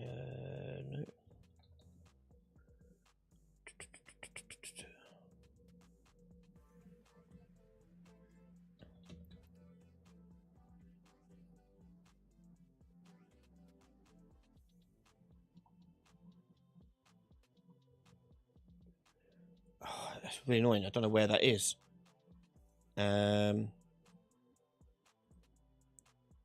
Automatically register input on construction. Boolean.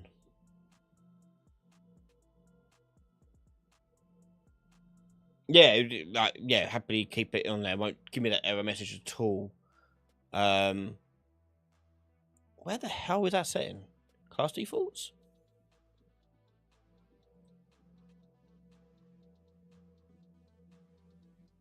Nope.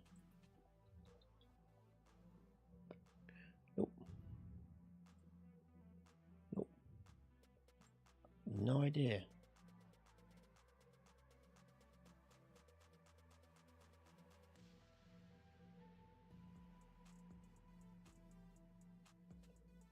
No, it wouldn't be this. Would it be like you set the input mapping? No.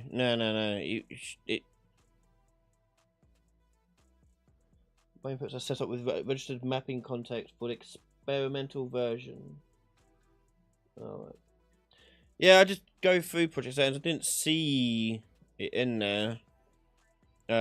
Automatic.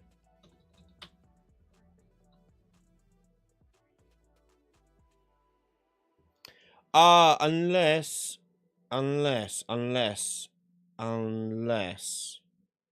on. Because there are, annoyingly, different enhanced input systems.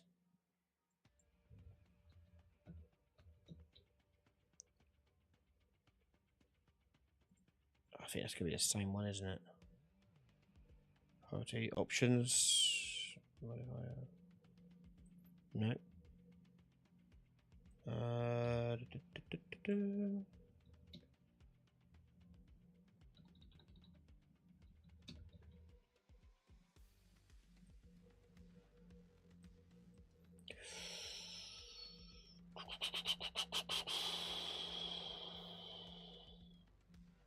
That's what you have to enable in the graph. Maybe, yeah, let's try it. Let's take a look on the pre-construct, yeah. Ooh. No. Input.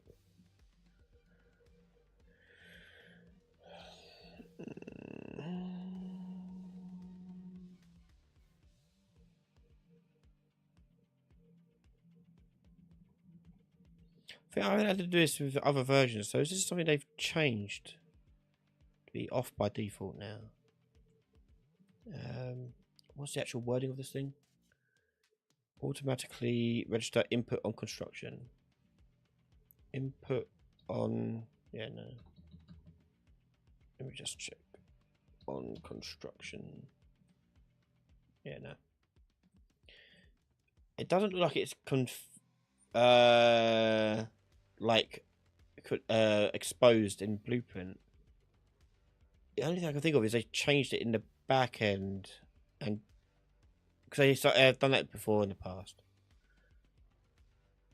Must be true. Yeah. Want to use it though. Hang on, let me see if anyone else had that same problem.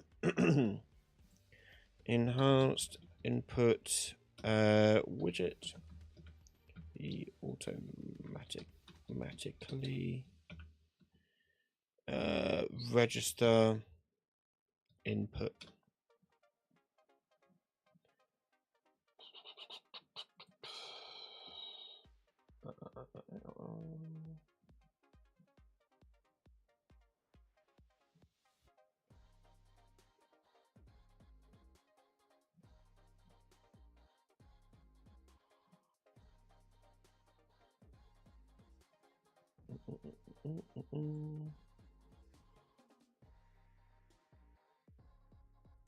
Don't see anyone else having that same error.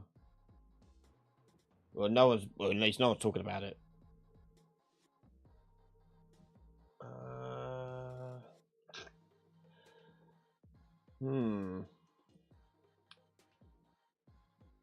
Is it a setting on the right in the designer view of the widget? No, it wouldn't be right there. I really hope not. That shouldn't be there. Yeah, no.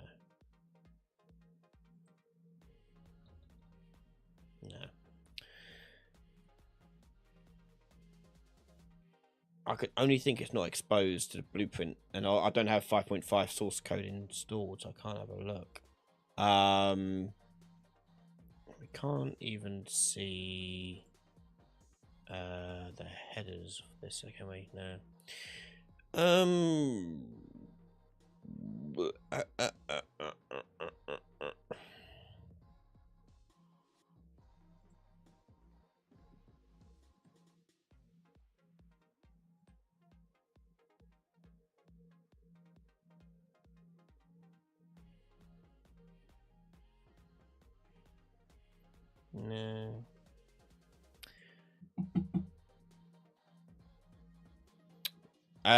Register input connection, component. Let's have a look what you're doing about there. That's listening for input action, so that's using the other input system. That's not the same thing as this. This is not so that's not using enhanced input system. That's the old, when you make it listen for input action results. Like you're using the one that's in here. Down here.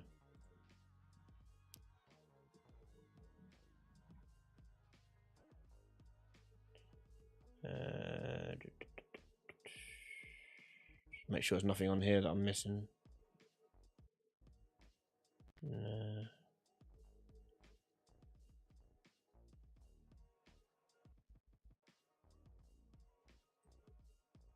That's annoying.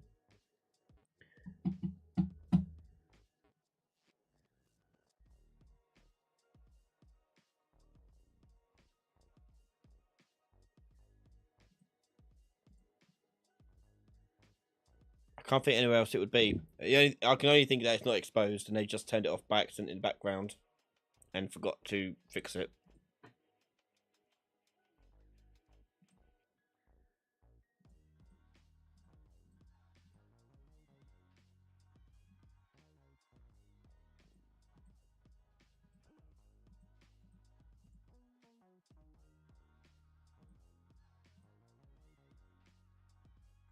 No, not there.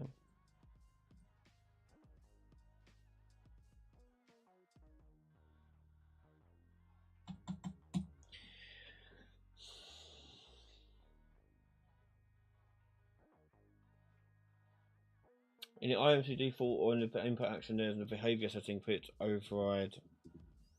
IMC, so the input context. You want to what? Behavior.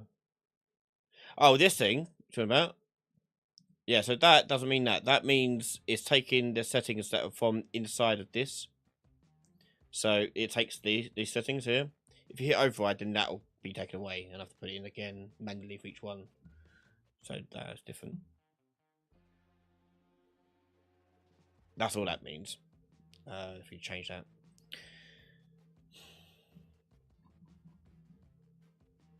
Yeah, nothing else here.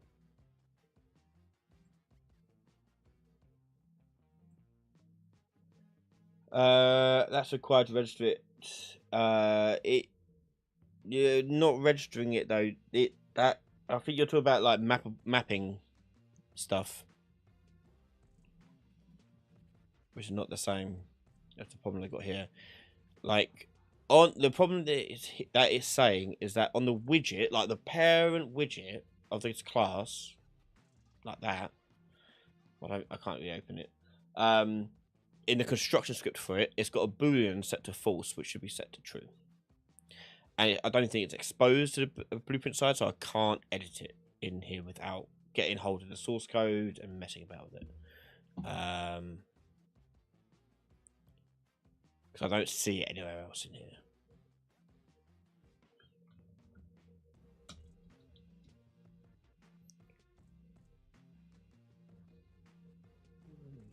Yeah, no, it's just...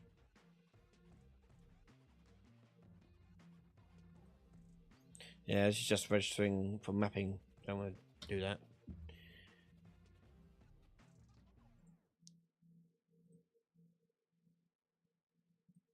Yeah, that's annoying.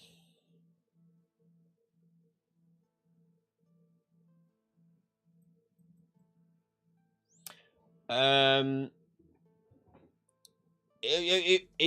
but if you're in different version, the different version would be why as well, because this never happens before. Do you have a session? No, I don't. Not tonight. I don't think so.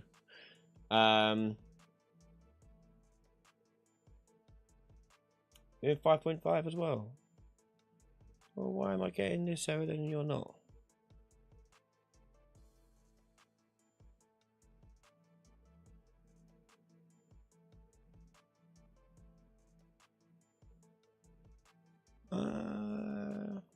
I need to go to, but I'm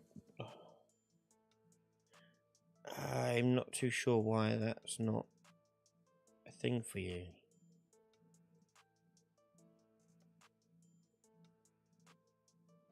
You're saying, Iggy, that you've got like an input action, enhanced input action inside of your graph here, working just fine. Yeah.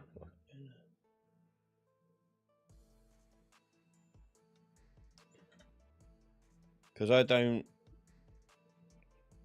know. Inside your widget. Interesting. I just can't think what else I've done. Let me put on.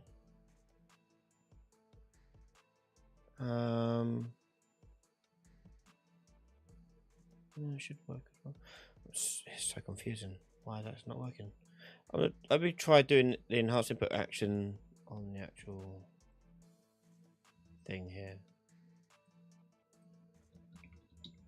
Well, controller. Should make any difference because it's the same thing.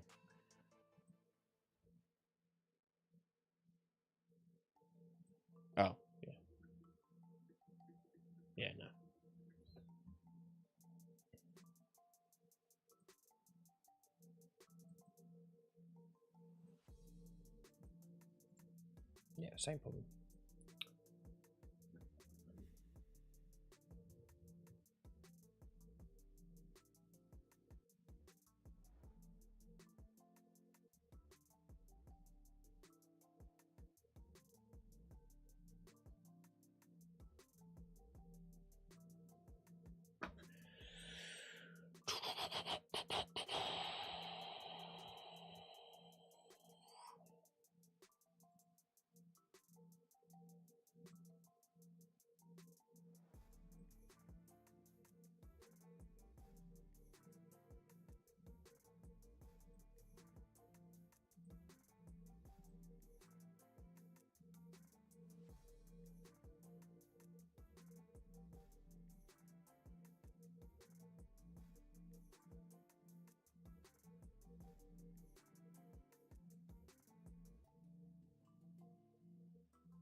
Nope, I don't know.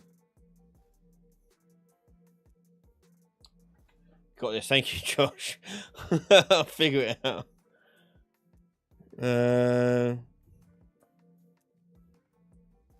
Let's take a look at what you sent me. Begin play, MFA context. Register input mapping context. I mean, I'll try it. Yeah, obviously I'll try it. Register. No. Oh, because your user settings. Yeah, you could.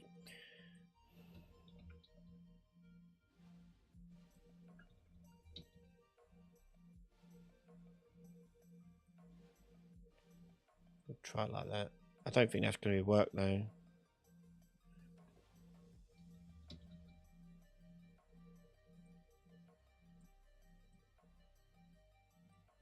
I've never had to do that before, so that's what I'm confused by.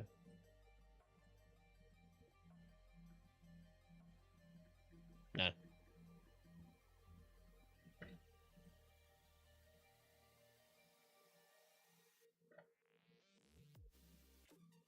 Just try to add register input connect component.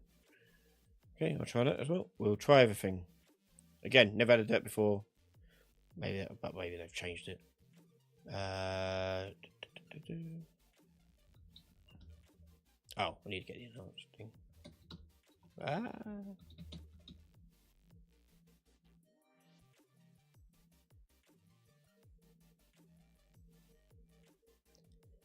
I just realised another little big difference between ours, like mine and yours, and that mine is a 3-dimensional widget in the world, not a on-screen widget.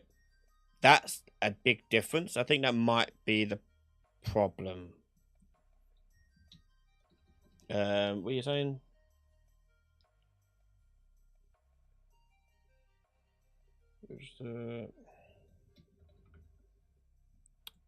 Yeah, let's try enhanced input subsystem. Let's try that one in this, because that would be a big difference if that was the case.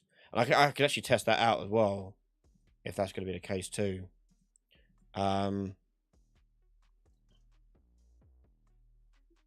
Yeah, no. So I think let me test it out. I think I've got the reason why that's the case. Hold on. If I go and put it on the HUD one, which I've got open, this one, because this one's on the screen, and if I just go in here and just add IA cycle and do print string, that was the problem.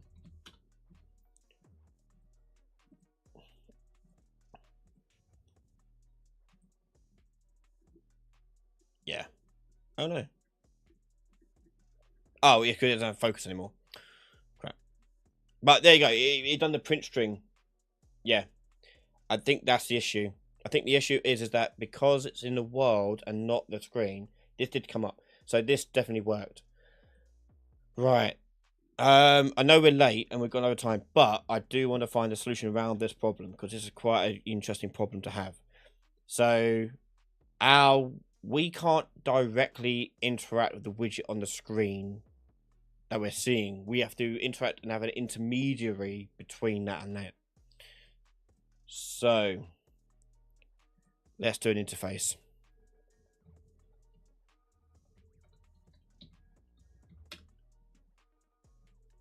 UI interaction, and we'll do the various UI up, and do these sort of things. UI down, UI left, UI right. So basically, our HUD thing, this thing, needs to block any clicks and things like that. So visibility wise, I need it to be completely visible. So I can't click through there. So okay, so then on these ones, the 3D ones, the ones that don't have, just delete that now. Actually, no, I don't delete it.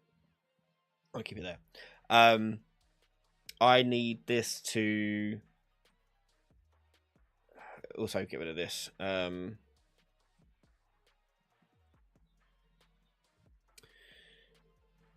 Class settings need to add the interface. UI interaction. And then I also want to do in here cycle left, UI cycle right.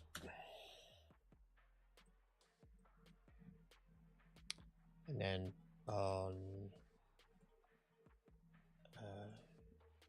there you go. Cycle left. We get rid of that. Put that in there. That'd be -1. Cycle right. Be the same, but 1. Just a one-off, Lottie.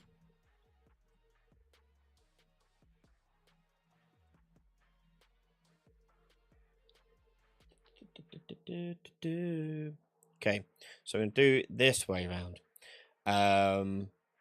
So then on the HUD here, when I push cycle, we need to know which direction we're going. So I'm going to say if it's greater than 0. If it's greater than 0, I want to tell my blueprints. Oh shoot! This is a lot trickier than I thought it'd be. This needs to have a reference to the widget. Current menu widget, and that'll be the W player menu screen. I have to take that and then do UI cycle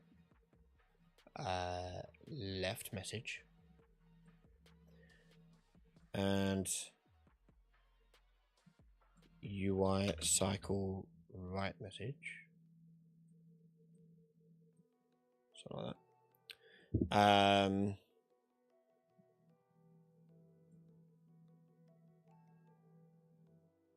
Oh wait, that's the wrong way around.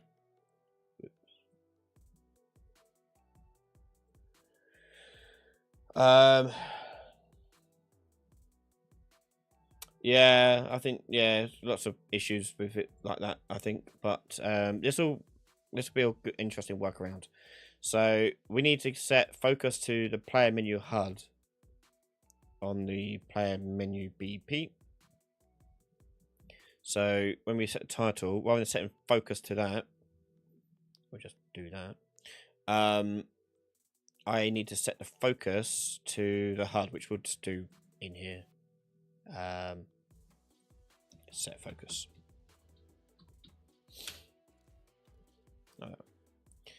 Also, make sure it is focusable.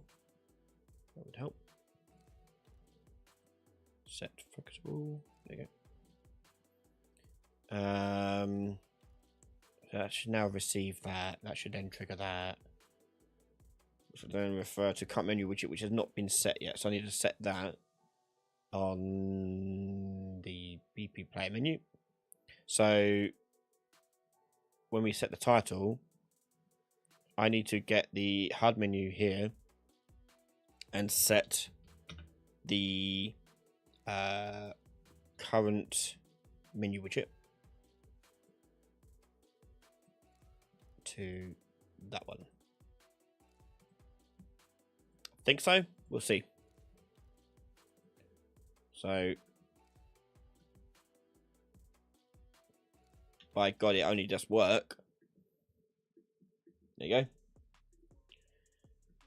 We solved that problem. But it does mean that I have to go through and make it so that when I push up, down, left, right on the controller, it's got to send a command over to that thing. So we'll do a brief demo of that. And then we'll call it there because I'm tired. So on here, we'll do IA move, because that's what we're using, move. And we'll split that. And I need to know which direction we're going in. I guess I could just send that across to the whole thing and manage it that way. Could do.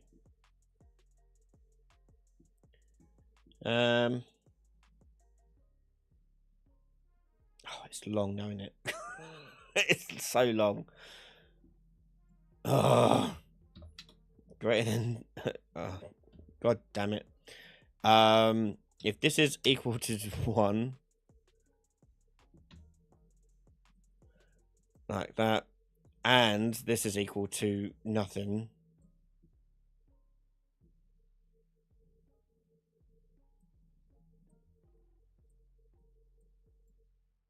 there's got to be a better way. Because essentially I've got to send over a direction of where I want to send the thing.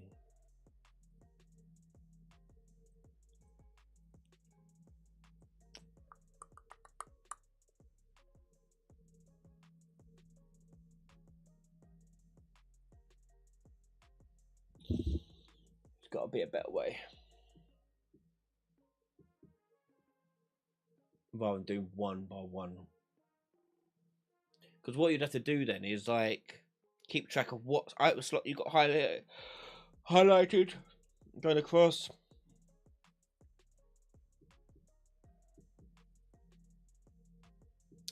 Another thing we could try and do, a way of cheesing it.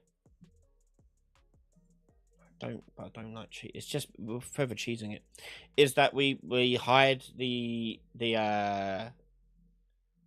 3D widget and put a 2D widget version of it on the screen and make it work with that,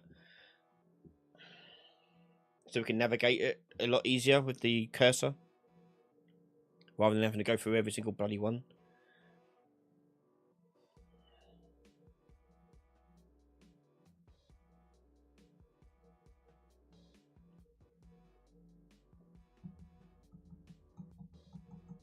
Yeah, we could do the math. Yeah, say it's all long-winded. I'm just thinking, is there a cheap way of doing it? Because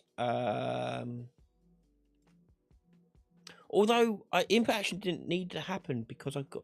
Hold up. I didn't have to do input action for the movement around, did I? It's literally just for the cycling left and right I needed to do input action. For navigating it, I don't need to rub it. I just need to set focus to it. So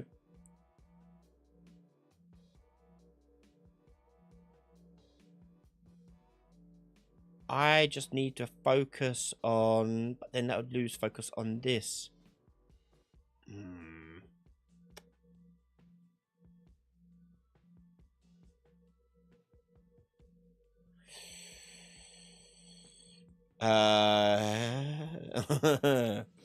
Like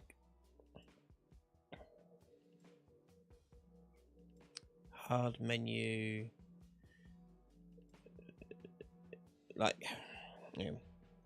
So on here, we set focus to this because it worked with normal navigation stuff. It was just enhanced input actions didn't work.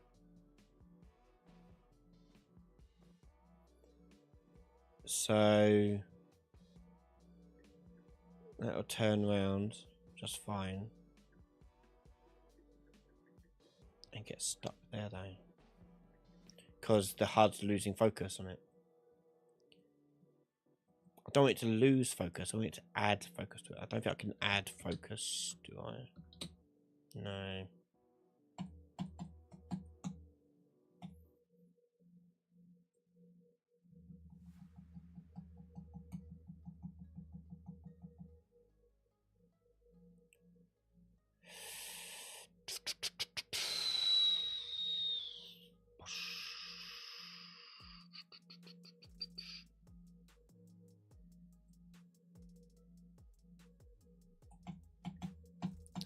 It's because they're not connected, so I can't focus. Like, we're just working like a waterfall structure.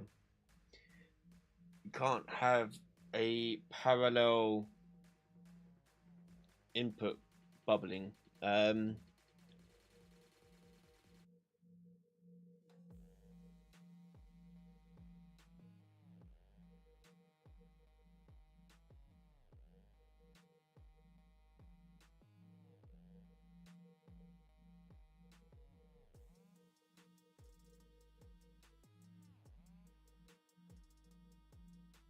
Interesting problem.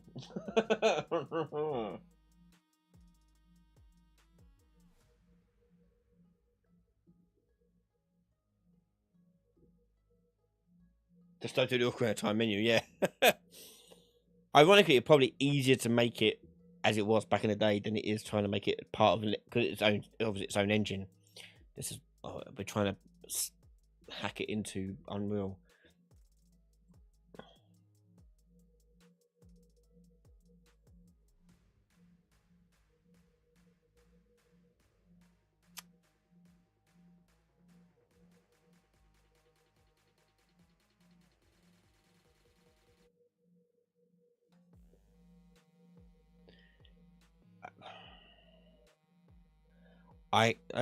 Okay. I think we'll have to keep it as it was rather than doing oh crap, I have to go way back and do it now. On key down, doing it like this. I don't think there's going to be another way around it. To use the enhanced input system. Never mind. Okay, so we do Q there. Branch that because it worked with this. It was just not using enhanced input system. I just want to take that, put that there, put that there.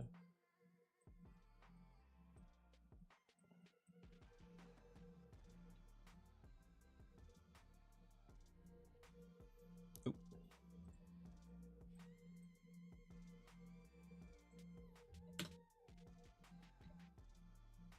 You just have to do this for each of the keys, that's all. So do that. Change it to 1. Handled. And we'll make it work for controller as well. We can just do equals to that one. Do all.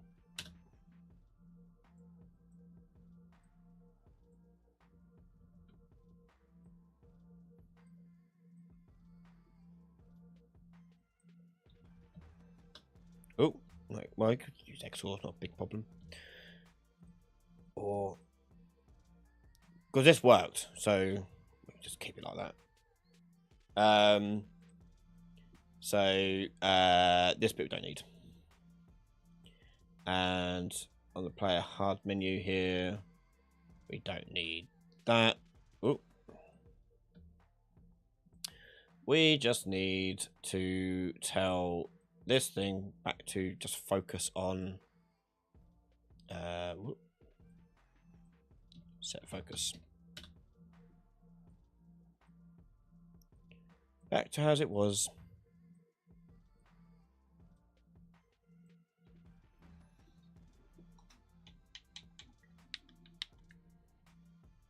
Okay. It's just not using the I just realised I've got the things going around the wrong way. It's just not using the enhanced input system. But this works just fine.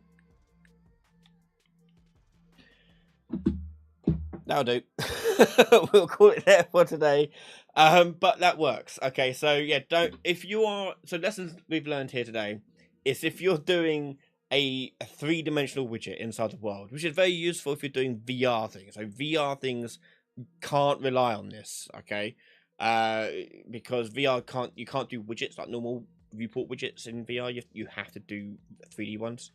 If you're doing a 3D widget, enhanced input system does not work on a 3D widget, like a widget component. Okay, that's the lesson we're taking away with this. So we'll call it there for today.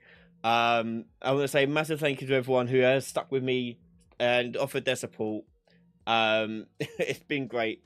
Thank you so much for your time. I've enjoyed making this and learning about that little problem. I say we're always learning. That's good. Yeah, and we're back again live next week with question time. And what else we're doing next week? Let me have a look.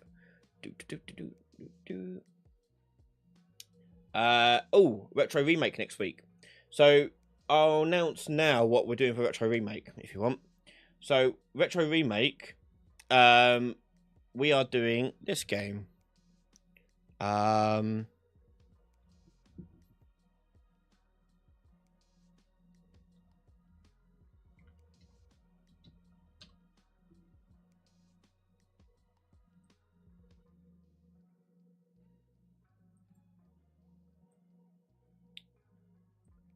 I can find it.